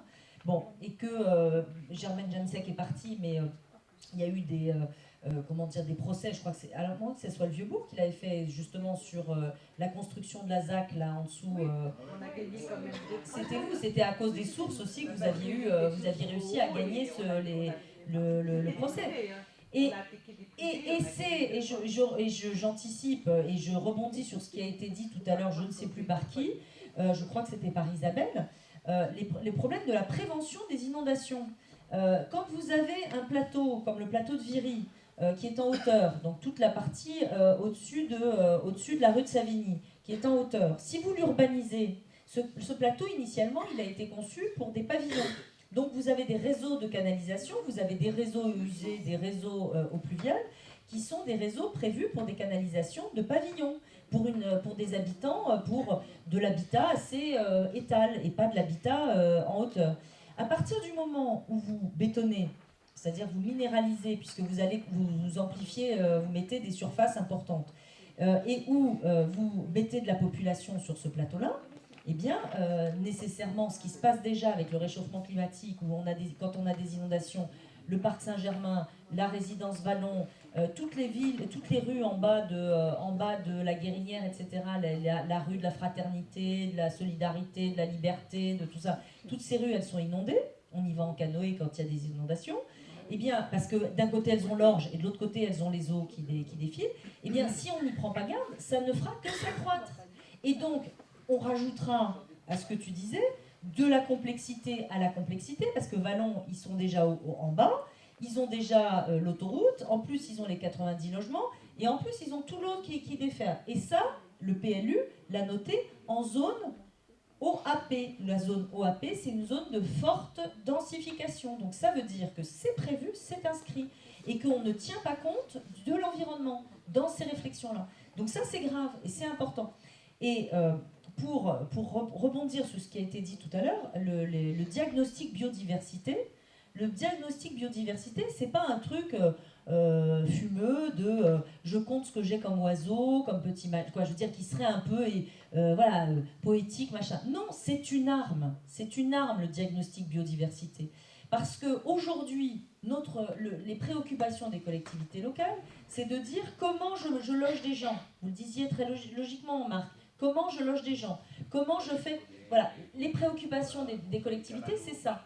Mais demain, la préoccupation des collectivités, c'est comment je fais en sorte que les gens vivent bien avec le réchauffement climatique, avec ce que nous apportent aujourd'hui les parcs, etc. Sachez quand même qu'un chêne, ça pompe 500 litres d'eau par jour. Ça boit 500 litres d'eau par jour. Donc vous coupez un chêne, vous coupez cette capacité, et donc vous avez des eaux qui montent. Je veux dire, c'est pas de droite ou de gauche de dire ça, hein, c'est juste naturel, quoi. Voilà, c'est juste. Bon, donc à partir du moment où on coupe des arbres, à partir du moment où on dévégétalise, à partir du moment où on artificialise les sols, eh bien, on crée des problématiques et on renforce des problématiques. Donc nous, notre rôle, ça va être de permettre justement aux gens d'habiter, mais ça va être et de permettre une évolution de la population, mais ça doit être aussi de se dire qu'il y a des endroits où on ne fait pas. Et il y a des endroits où si on le fait avec responsabilité. C'est-à-dire on le fait en voyant comment on construit notre urbanisme, comment on pense notre urbanisme, avec des règles très claires, avec des règles qui associent les questions environnementales aux règles d'urbanisme, mais qui en font des conditions sine qua non. C'est pour ça que je vous dis que l'environnement, c'est pas un gadget, c'est vraiment quelque chose de transversal. Ça doit être quelque chose qui nous implique, qui nous engage. Et c'est pas n'importe quoi. Voilà. J'ai été... Comment ? Derrière le gymnase Everpay, oui. Il y a des ateliers municipaux. Oui. En prenant mon chien, j'ai discuté avec des employés municipaux. Je me disais, mais qu'est-ce qu'ils vont en faire après la construction du nouveau centre qu'ils vont faire? Eh bien, il paraît qu'ils vont détruire les ateliers pour recréer la rue Édith Piaf, qui passe dans la petite cité et qui va aller rue Sureau, qui va passer derrière le gymnase Everbeck et construire des logements. De chaque bassin. Alors, ce n'est pas... Alors, ce sont des tirs d'agents municipaux. Alors, c'est intéressant que vous le disiez parce que ce qui est prôné par la municipalité actuellement, c'est la construction d'un gymnase. Elle s'est engagée dessus, sur le fait qu'il y ait un gymnase. Mais la question se pose, hein, parce que, effectivement, si les employés municipaux disent ça du service technique, c'est peut-être qu'il y a des fuites qui ne sont pas exactement la vérité qu'on a. Mais dans le projet de l'actuelle candidate, eh bien, il est indiqué que c'est un gymnase, et c'est ce qui nous a été dit en conseil municipal aussi. Vous savez, là, derrière, il y a la résidence, enfin, les bâtiments qui ont été construits de la place Ferdinand Buisson vers la rue Saint-Bernardin, je ne sais pas si Saint-Bernardin, tout ce tronçon qui était là, à l'époque de Geneviève Rodriguez, on devait en faire un mail avec des balades. C'est pas ça.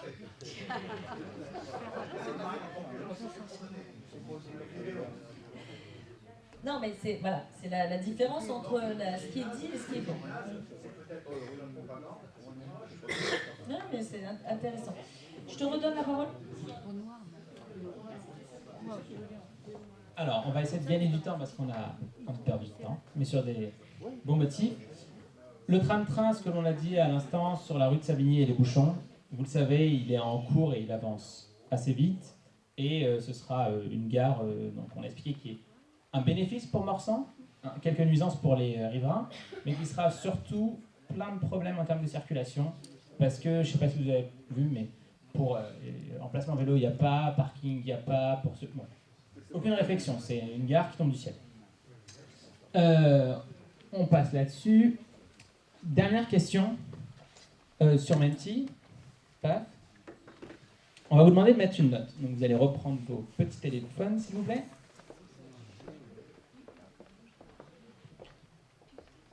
www.menti.com. Toujours le même code pour ceux qui étaient restés connectés, 10 61 02.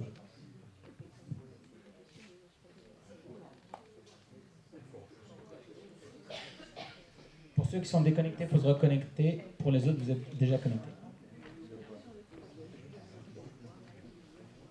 Donc vous allez pouvoir mettre une note de 1 à 10, de pas du tout à très bon, sur la gestion des espaces verts, la gestion du patrimoine, amorçant, les routes et trottoirs, amorçant. Question suivante alors. Ah si, elle a répondu, c'est pas du tout partout. Tac, je regarde. Non, mais c'est normal. Ah. Ensuite, les gestions des émissions de gaz à effet de serre. Vous êtes 3, ça monte. La biodiversité amorçant selon vous. La gestion des incivilités dont a parlé Didier tout à l'heure. La mobilité, donc les transports, les vélos, le train-train, l'anticipation, et l'urbanisme. C'est à vous.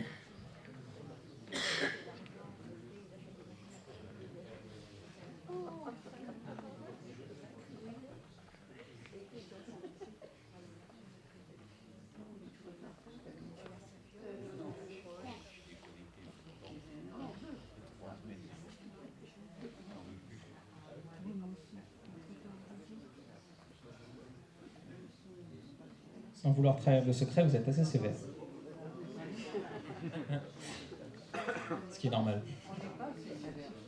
Non, mais c'est une réalité. Hein.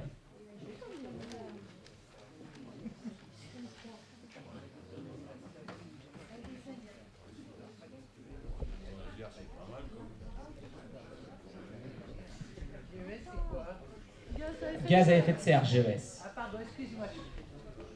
Déjà voir si clair. On voit ceux qui suivent. Gaz à effet de serre, d'accord. On est à 21, on s'arrêtera autour de 25 pour avancer. Au revoir.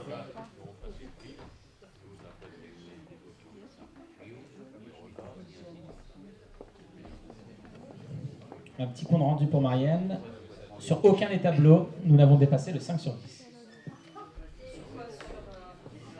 Sur les notes qui ont été mises, gestion des espaces verts 3,9, gestion du patrimoine 3, routes et trottoirs 3, gaz à effet de serre 3, la biodiversité 4,2, gestion des incivilités 2,7, mobilité 3,2, l'urbanisme 3, le tout sur 10. Alors, on vous l'enverra, vous allez voir, on va passer à la suite. Mais ça s'appelle photographier. Ça, c'est sur Facebook. Ça, c'est. Je passe. Donc, pourquoi Morsan ville à vivre? C'est faire de notre ville, ce qu'on vous a dit, une ville à vivre, mais une pensée verte. Donc là, on va aller assez rapidement pour essayer de gagner du temps parce que c'est des chiffres globaux. L'idée, c'était de dire sur 10 villes combien sont dotées d'infrastructures vertes. Et on voit qu'il y a énormément de villes qui ont commencé à végétaliser leur jardin, végétaliser beaucoup d'équipements. Donc c'est pas juste rendre plus joli, c'est l'idée de dire que par exemple, ça a un impact sur la santé. Donc on dit que l'impact d'un parc à proximité, donc sur le bien immobilier, c'est parfois plus de 10 000 € sur certaines maisons, à moins de 100 mètres. Mais c'est aussi douleur de dos, troubles de l'anxiété, dépression, asthme, AVC, migraine. Ça va de moins 15 à moins 34% en prévalence. Donc, ce n'est pas l'espace vert qui fait cet effet, c'est le fait d'avoir un parc à proximité, de pouvoir avoir une activité à côté de chez soi. Et donc, ça a un impact positif sur la santé des gens, et donc ça, c'est les dépenses de santé en moins. Et donc, favoriser l'activité physique, x3 grâce à un espace vert à proximité de chez soi. Et donc, en respirant un air sain, parce que c'est l'équivalent d'un Airbus 320, je vais avancer assez vite. Un chiffre, simplement, sur les chiffres clés à retenir. 46,50 €, c'est le budget moyen par habitant consacré aux espaces verts par les 50 plus grandes villes. À votre avis, à Morsan, combien on met? 2 francs. C'est francs. 2 roubles. C'est que ça peut faire bien sûr depuis. 10 €. C'est 6 € à Morsan. En espace vert. Donc pour vous dire un petit peu l'investissement qui est fait, en période d'élection, vous allez normalement voir un peu plus de gestion, mais vous vous en doutez, hein, vous avez vu les bâtiments redevenir repeints, c'est la magie des élections. Oui, ce sont accessoirement nos impôts. Je vais laisser la parole à Marianne sur notre philosophie et puis la conclusion ensuite.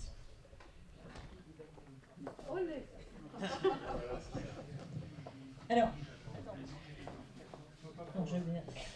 Alors, je vous l'ai dit, notre philosophie Morsan Ville à Vivre, c'est pas une philosophie de droite ou de gauche ou une philosophie dogmatique, c'est du pragmatisme, de la réalité, de l'intelligence collective.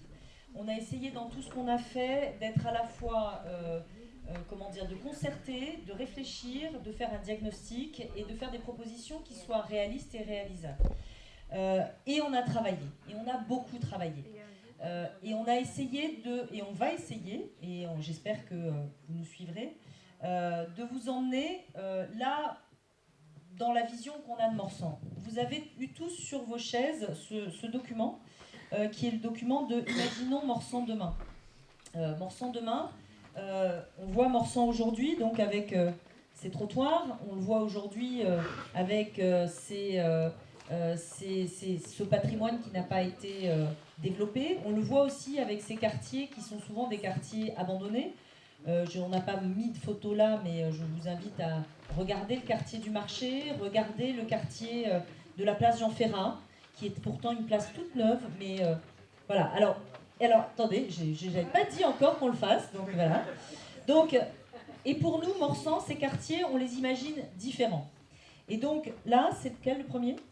Donc voilà, par exemple la place Jean Ferrat qui est aujourd'hui complètement minéralisée, nous on imagine, alors ce sont des dessins, ce sont des croquis, c'est pas quelque chose qui est contractuel, d'accord ? Je ne suis pas encore maire de Morsan. Et en tout cas, quand je serai maire de Morsan, il y aura un projet de quartier qui sera imaginé et qui sera concerté avec les habitants. L'idée, c'est pas d'imposer des choses, c'est de dire voilà, on vous présente des visions. Et à partir de ces visions, vous nous dites vous ce que vous en pensez, si vous adhérez ou pas à ces visions, parce qu'il y a des choses qu'on voit et il y a des choses qu'on ne voit pas. Et donc c'est les habitants aussi qui voient comment les choses se passent. Donc aujourd'hui, la place Jean Ferrat, on aurait dû vous mettre la photo de la place Jean Ferrat actuelle, ça aurait été mieux, on aurait dû y penser.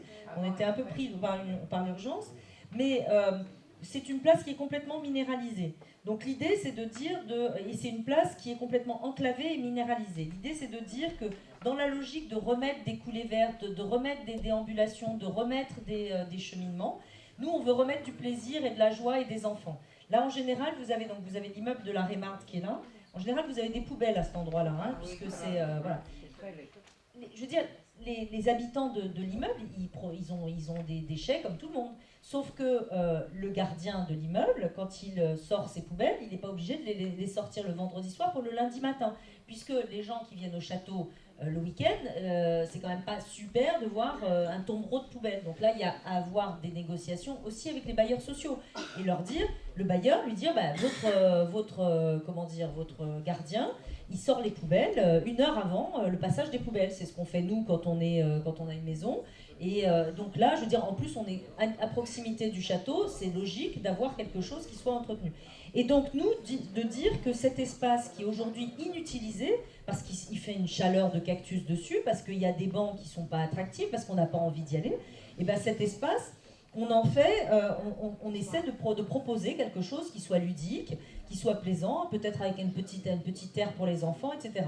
Et puis en mettant, en faisant quelque chose qui soit différent, de façon à ce que la pizza puisse avoir une petite terrasse où où les gens qui viennent acheter la pizza peuvent manger là. Et puis plutôt que de mettre, parce que je ne sais pas si vous avez vu, il y a 4 magasins à cet endroit-là. Donc il y a le marché d'à côté, qui survit comme il peut. Il y a le pizzaiolo. Et puis il y avait 2 magasins vides. Un magasin qui est tout au fond, là-bas. Donc qui est complètement enclavé, qu'on ne voit pas et dont on ne comprend même pas pourquoi on a pensé faire un magasin là, à cet endroit-là.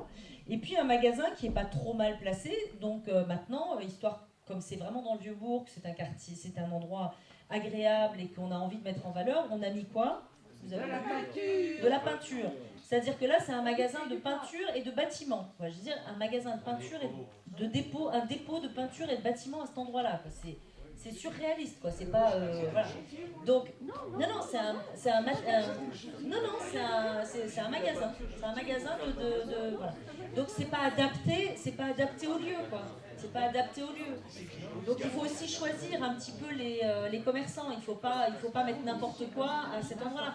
Il aurait été plus intelligent, et c'était Florence qui l'avait évoqué lors de la réunion qu'on a faite sur les commerces, d'avoir un manager de centre-ville comme ça existe dans certaines communes, et qui, quand il y a des magasins qui sont vides, eh bien, il y a des expositions de peinture, il y a des choses éphémères qui se passent.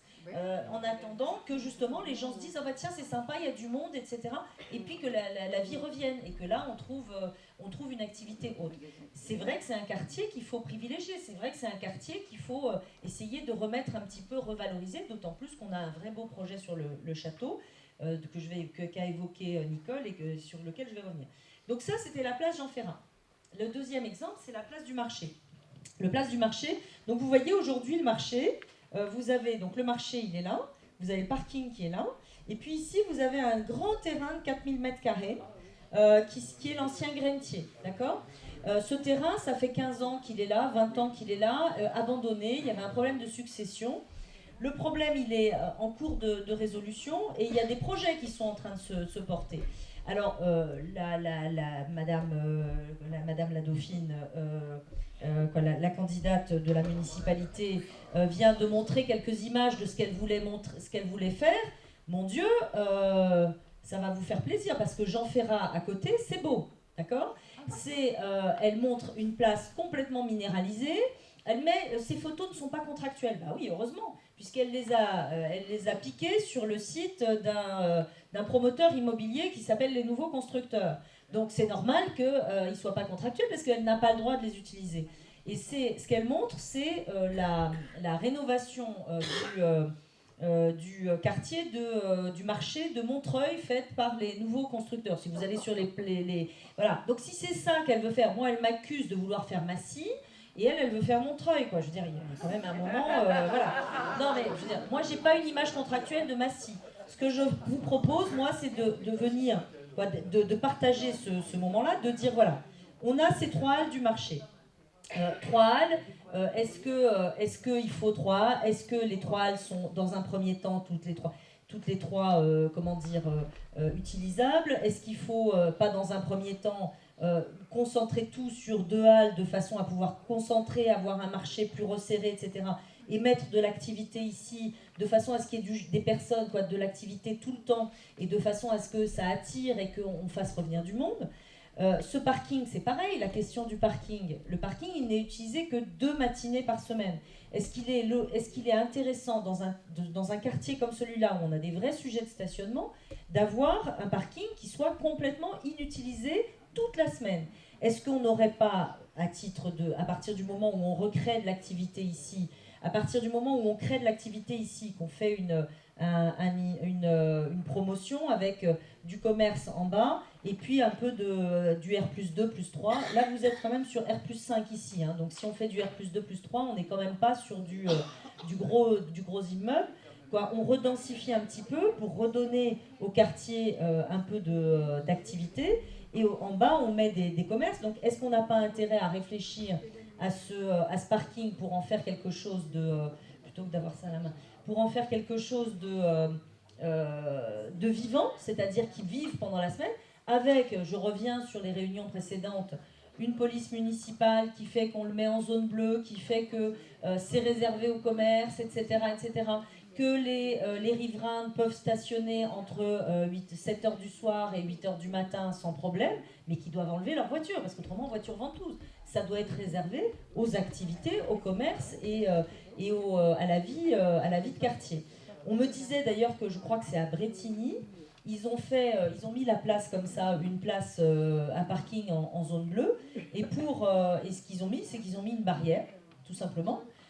Et donc les gens viennent et prennent un ticket, et s'ils sortent 1h30 avant, 1h30 ou 2h après, ben c'est gratuit, avant 1h30 ou 2. Et par contre, s'ils sortent au bout de 3h, 4h, 5h, ben là, ils payent. Ce qui évite les voitures ventouses, parce que vous n'avez pas intérêt à rentrer. Et ce qui évite aussi que les commerçants bloquent les places parce que c'est aussi un problème, hein, quand vous avez des commerçants qui bloquent les places pour les clients et qui vont tourner le disque. Donc voilà, il y a ça. Ça, c'est repenser tout le quartier, et notamment cette partie-là, qui est la partie, vous avez des commerces ici, qui est la partie, commerçante avec la pharmacie, l'opticien, etc. Vous avez un parking qui est complètement désorganisé, mal organisé, de dire... Alors là, j'ai mis beaucoup de verres, on a mis beaucoup de verres. Naturellement, il faut prévoir des places de parking, quelques places de parking pour la pharmacie, pour l'opticien, etc. Parce que vous avez des personnes qui peuvent être à mobilité réduite, etc. Donc tout ça est à imaginer. Mais de dire que là, avoir par exemple, de nouveau, je reviens avec mon aire de jeu, on est quand même, il y a Cachin ici et Langevin ici. On n'a aucune aire de jeu, aucun espace de végétal, aucun petit square. Pour quand je sors de l'école avec mes enfants, je peux m'asseoir, je peux manger, je peux acheter un petit gâteau et je peux manger un petit gâteau sur un banc. Je passe un moment agréable avec d'autres parents. Des moments de convivialité et de plaisir. Ça n'existe, il n'y en a pas.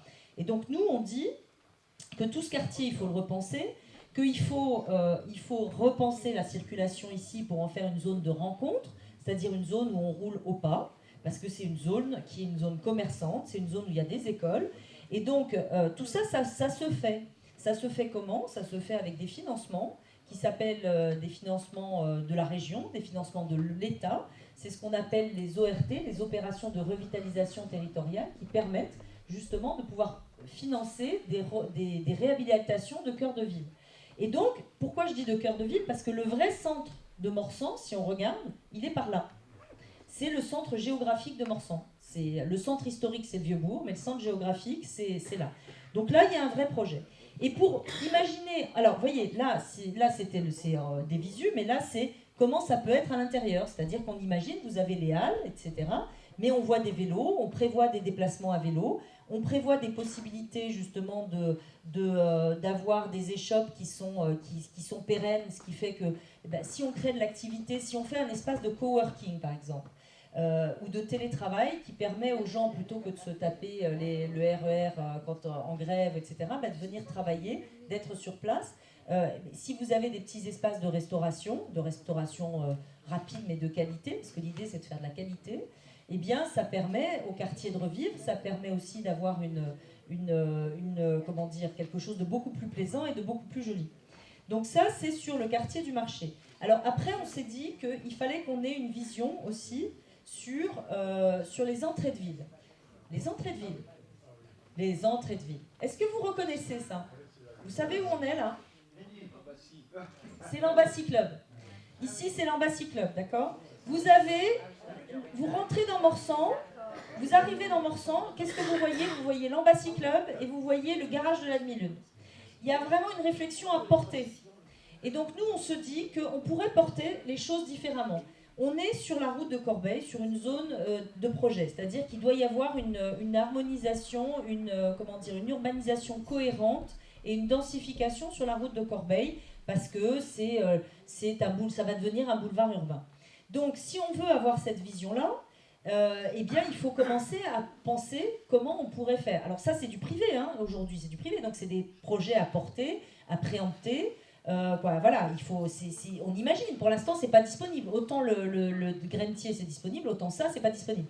Embassy Club c'est à vendre, voilà. Mais par contre le garage de la demi-lune il est pas à vendre pour l'instant. Mais par contre, est-ce que c'est pertinent d'avoir ce garage à cet endroit-là, sur une route très passante, qui en plus, entre guillemets, ventouse toutes les rues derrière, parce qu'il met ses voitures dans toutes les rues derrière de Villemoisson et de Morsan? Est-ce qu'il n'y aurait pas une réflexion à porter avec lui pour lui trouver un autre endroit où il serait mieux installé, où il aurait plus de place, où il pourrait être mieux, et permettre justement un quartier qui soit repensé? Donc ça, l'entrée de ville, c'est important, c'est le premier contact qu'on a sur Morsan. Aujourd'hui, le premier contact sur Morsan, c'est de se dire « Waouh, où est-ce qu'on est ?» Moi, j'ai des amis qui me disent « Nous, on préfère faire 100 mètres de plus et rentrer par Beau Séjour, parce que quand on rentre de vacances, franchement, rentrer par là, ça nous désespère. Donc on va au feu d'après et on rentre par Beau Séjour, même si on n'habite pas à Beau Séjour. Comme ça, on a encore un peu l'impression d'être en vacances. » Alors, mais c'est quand même... Alors... Donc ça peut être aussi... L'image d'après? Merci. Ah, ça y est. Mais je te vois même pas. Ah oui, mais parce que tu l'as à la main, d'accord. Donc l'image d'après, vue du ciel, ça donnerait quoi? C'est de dire que là, vous avez Louise Michel, d'accord? Là, c'est tout ce qui est Louise Michel, Courbet, Louise Michel. Ça reste, ça vient d'être fait. Je veux dire, Parce que je sais pas, j'avais plus ou moins montré ces images la dernière fois et on m'a dit vous voulez raser Louise Michel. Pas du tout, pas du tout, pas du tout. Louise Michel, ça a été refait, c'est plutôt bien, etc. En revanche, Louise Michel, c'est pareil, c'est un quartier, c'est une résidence qui est enclavée. Vous rentrez par là, vous ressortez par là. Vous avez, et si par malheur vous voulez faire, si vous voulez ressortir par là aussi, il ne faut pas être deux, quoi. Vous n'arrivez pas à vous croiser. Hein. Donc là, vous avez l'école Courbet. Hein. Donc l'idée, c'est de dire, on est sur la route de Corbeil ici, on a cette résidence, ce que je vous ai montré en dessin là, voilà, ça, voilà, on a ça.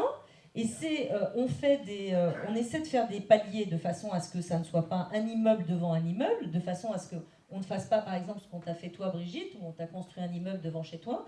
Donc là, les gens, aujourd'hui, les gens qui habitent là, les habitants, les locataires, ils ont une visibilité quand même, parce que la Club n'est pas très haut, parce que voilà. Nous, c'est de dire, on essaie de faire quelque chose en descente, hein, c'est un peu le principe de ça, de petites maisons, et ils ont comme vision des maisons avec des jardins. Et donc, ils ont comme vision de la verdure et pas du béton. Ils ont quelque chose qui... Alors tout ça, ça se négocie. Ça se négocie avec le bailleur social, ça se négocie... Voilà, il y a plein de choses à négocier. C'est pas un truc, clac, ça y est, ça sort de... Ça se négocie.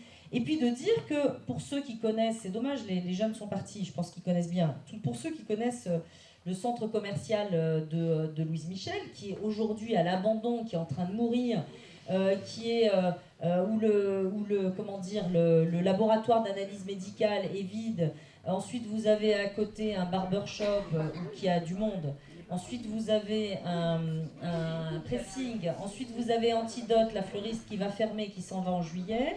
Ensuite, vous avez le bazar. Et puis après, vous avez 2 magasins vides. Et puis, vous avez un petit centre commercial, un petit hypermarché.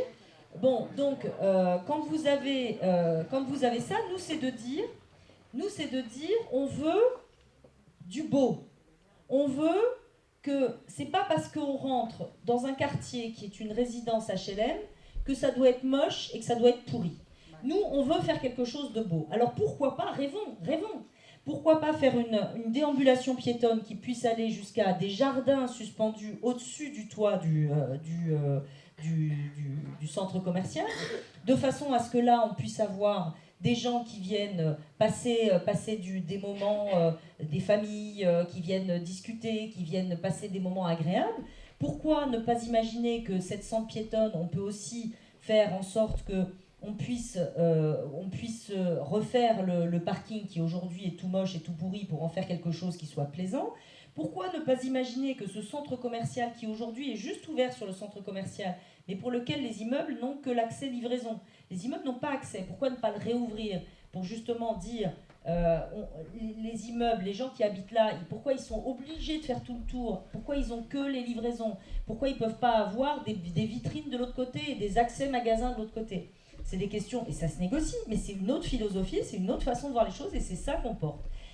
Et de dire qu'ici, comme on est en zone OAP, on a de la surface commerciale, centre, hein, puisque c'est le principe, avec un parking souterrain par lequel on rentre ici, et puis du logement en dessus pour pouvoir ensuite prolonger la route de Corbeil et essayer de faire quelque chose de cohérent avec nos voisins de Villemoisson et de Sainte-Geneviève, qui eux se sont mis d'accord. Villemoisson et Sainte-Geneviève se sont mis d'accord pour ne pas construire sur la route de Corbeil à plus de 3, R+3, hein, c'est-à-dire 3 étages. Alors que, le PLU de Morsan, il est à R+4. Donc déjà, et c'est vrai que Villemoisson et Sainte-Geneviève essayent de travailler sur une architecture qui soit un peu harmonieuse, pour essayer de retrouver un peu une continuité urbaine, qui soit pas un truc où vous allez avoir un truc avec des pics à un moment, voilà, qu'on fasse quelque chose qui soit à peu près cohérent. Et ça, c'est important. Et bien sûr, au-delà de ça, pensez tout ce qui est circulation douce, c'est-à-dire voies cyclables, mais ça, c'est un travail à faire collectivement avec l'agglo, voies cyclables, voies piétonnes, des vraies voies piétonnes, des vraies voies cyclables, pour pouvoir développer les transports doux. Alors là, c'est un sujet qui n'a pas été abordé, qui a été abordé de façon assez pas superficielle, mais pas assez développée dans les propos précédents. Mais il faut aujourd'hui qu'on change nos paradigmes. Il faut changer nos façons de penser. et nos façons de consommer, et nos façons de nous déplacer, et nos façons de vivre tout simplement. Pourquoi ? Parce qu'on le voit bien, quand vous allez à la gare de Sainte-Jeanne, ou quand vous allez à la gare d'Épinay, quand vous allez aller à la gare du tram-train, tout le monde y va en voiture, et ça pose de vrais problèmes de circulation, ça pose des vrais problèmes de stationnement, alors qu'on pourrait faire autrement. La région Île-de-France tente vraiment, avec le département et avec l'agglo, et c'est le combat que je pousserai au niveau de l'agglo, parce que ça n'a pas été encore abordé au niveau de l'agglo, mais la région Île-de-France pousse à ce qu'on ait un vrai plan vélo, qu'on ait un vrai plan vélo, notamment en Grande Couronne, sur du vélo électrique, parce que le vélo électrique, quand vous allez à Sainte-Geneviève, quand vous allez à Épinay-sur-Orge pour descendre, c'est facile, hein, ou quand vous allez à Savigny, c'est facile, mais pour remonter, il faut pédaler. Hein. Donc le vélo électrique, c'est une solution, c'est une réponse. Et donc nous voulons développer, et moi je veux développer avec l'agglo, un vrai plan de déplacement qui soit un vrai plan de déplacement alternatif. Mais pour ça, c'est pas de le décréter, c'est de dire qu'il faut des pistes cyclables, qu'il faut des endroits où se garer, où stationner ses vélos, où accrocher son vélo en toute sécurité, parce qu'autrement... Et c'est ce qu'on fait, nous, avec la région Île-de-France, avec les parkings Véligo qui deviennent gratuits maintenant pour les gens qui ont un pass Navigo. Donc vous avez un pass Navigo, vous avez accès gratuit au parking Véligo. Et c'est vraiment inciter les gens. Et ça, il faut vraiment qu'on y arrive, parce que ça a été évoqué à plusieurs reprises, et ça fait partie des questions que vous avez posées. Comment on fait le SAM, la navette SAM, elle a été expliquée. Moi, l'idée, la navette SAM, c'est de dire que c'est une navette qui tourne toute la journée, qui tourne à plusieurs créneaux dans la journée, sur Morsan, mais aussi sur les communes voisines. Ça se fait. C'est pris en charge, notamment sur l'agglomération voisine qui s'appelle la CAPS, Paris-Saclay, la communauté d'agglomération Paris-Saclay. Eh bien, il y a une navette gratuite, il y a des navettes gratuites qui sont des petits bus de 10 places, hein, c'est pas des gros bus, qui circulent, qui sont des petits bus électriques qui circulent toute la journée et qui permettent justement aux habitants, mais qui n'ont pas de moyens de locomotion ou qui ne veulent pas prendre leur voiture, eh bien, de pouvoir joindre plusieurs points de la ville ou de l'agglomération. Et donc, par exemple, moi j'ai eu en réunion d'appartement, je crois que c'était chez toi, Monique, une dame qui disait qu'elle habitait dans la résidence de la Guérinière, qu'elle adorait aller au marché, mais qu'elle n'avait pas de voiture et qu'elle ne pouvait pas aller au marché.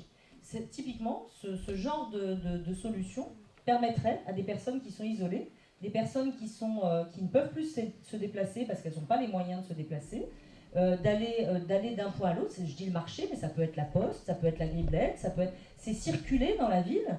Et ça redonne encore du Morsan, ville à vivre. C'est une ville où on vit, c'est une ville où on se déplace, c'est une ville où on achète, c'est une ville où on consomme, c'est une ville où on va avoir des actions culturelles, c'est une ville où on va se rencontrer, c'est une ville où on a plaisir à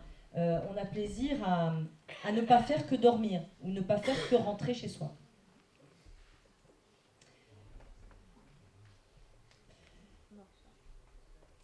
Alors, le dernier point, alors il y a plein de choses, hein. Dans le projet, vous avez tous les points, hein, qui sont développés, et ils sont développés de façon simple, parce qu'on a voulu que ça soit lisible et que vous ayez la curiosité d'aller sur le site internet, sur notre site internet. Donc vous avez des QR codes, il vous suffit de flasher les QR codes, et ça vous renvoie sur la bonne proposition. Donc, on le voit, je vous l'ai dit tout à l'heure, quand on regarde Morsan, c'est ça. Donc on a ça, d'accord ? Donc on voit bien que dans notre périmètre, on a une chance extraordinaire d'avoir ce potentiel-là.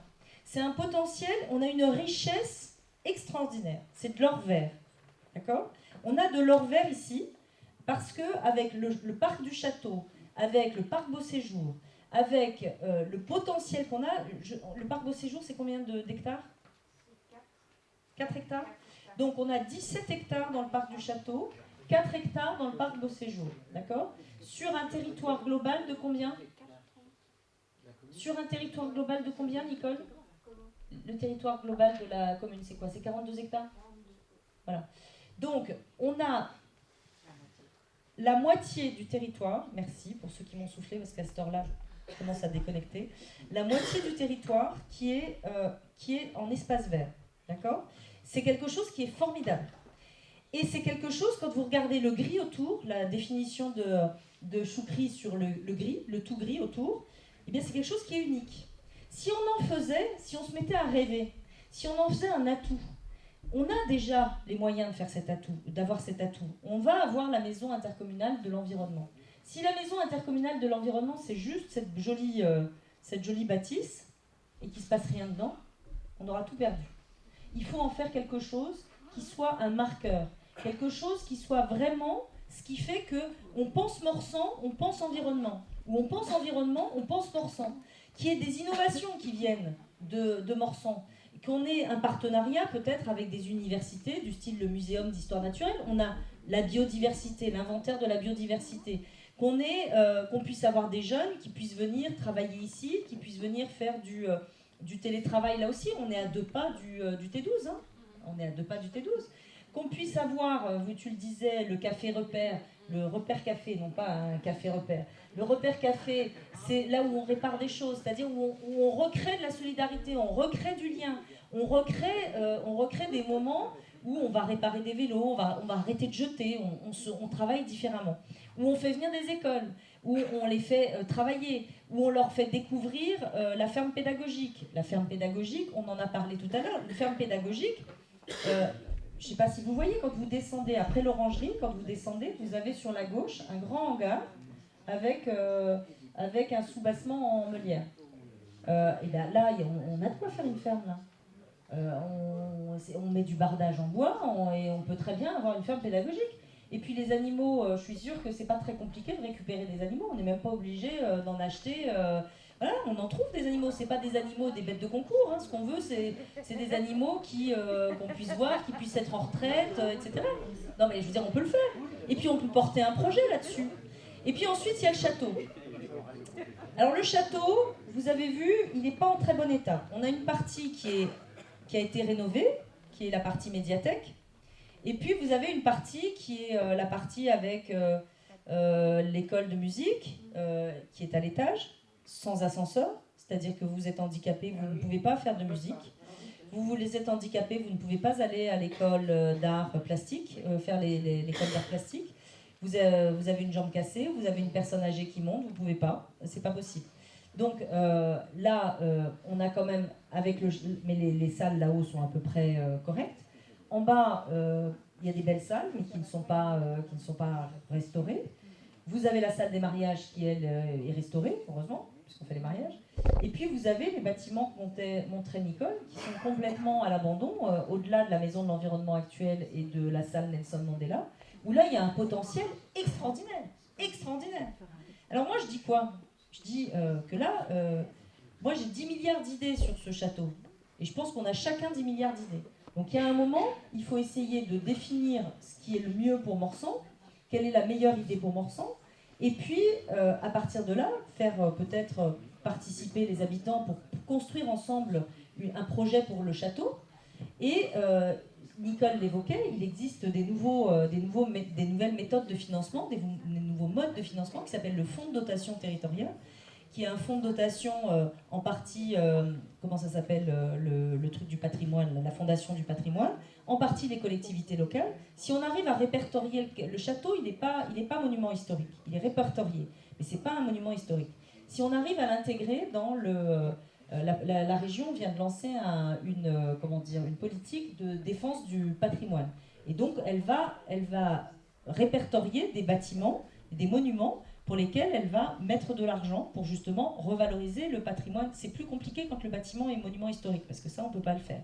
Mais là, on a une chance, il ne l'est pas. Il y a juste un escalier qui est monument historique dedans. Donc, là, l'idée, c'est de dire, voyons comment on peut faire, la région peut participer sur la base d'un projet. Voyons comment on peut avoir le département qui participe.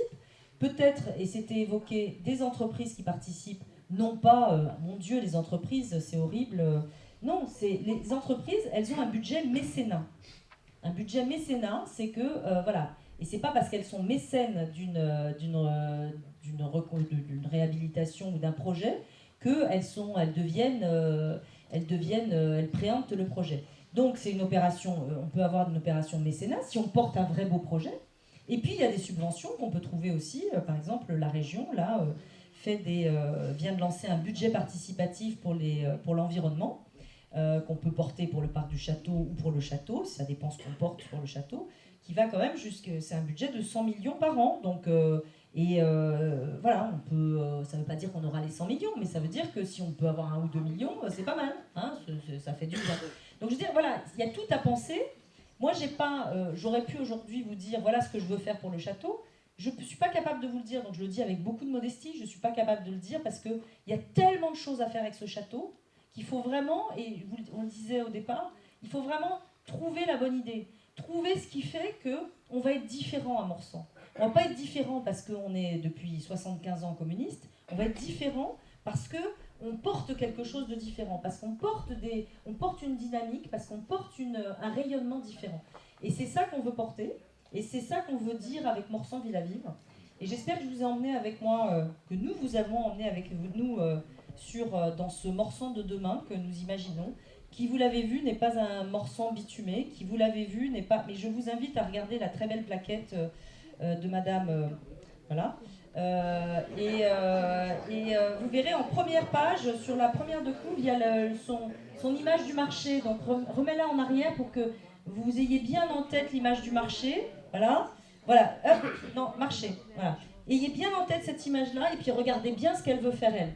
C'est du logement, c'est 6 étages, c'est des barres d'immeubles 6 étages avec du truc complètement... C'est du Jean Ferrat en bas et du vallon en haut. Donc voilà, c'est vraiment pas joli. Je pense qu'elle a fait une erreur de communication en mettant elle a eu raison de mettre que c'était pas contractuel. Donc voilà, j'espère qu'on a répondu aux questions. Je pense que j'ai répondu en... Oui. Tout à l'heure, quand tu as parlé de mobilité, la région vient de mettre une prime à l'acquisition des vélos électriques depuis le 20 février. Alors, comme je viens d'en profiter, l'information, c'est de la...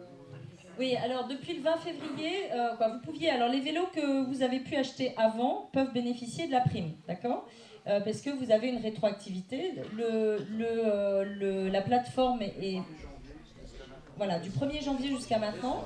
La plateforme a été mise en ligne... 1er décembre. Vous connaissez mieux que moi, c'est bien. La plateforme vient d'être mise en ligne, donc ça vous permet d'avoir un remboursement de 500 € sur votre vélo, à condition que la collectivité ne participe pas. C'est-à-dire que si vous avez une collectivité, si par exemple Morsan versait 200 € pour l'achat d'un vélo électrique, la région ne verserait que 300. C'est-à-dire qu'on fait en sorte qu'il n'y ait pas des territoires qui aient le vélo gratuit. Voilà. Donc voilà, et puis voilà, j'espère que cela vous a intéressé et que je vous invite maintenant à vous prendre un petit verre.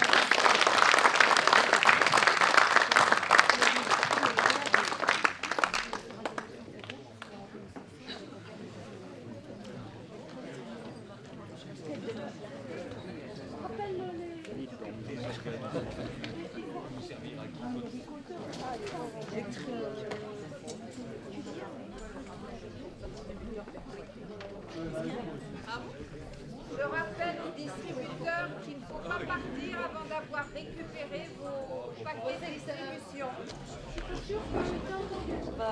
Si vous voulez boire un verre, c'est maintenant.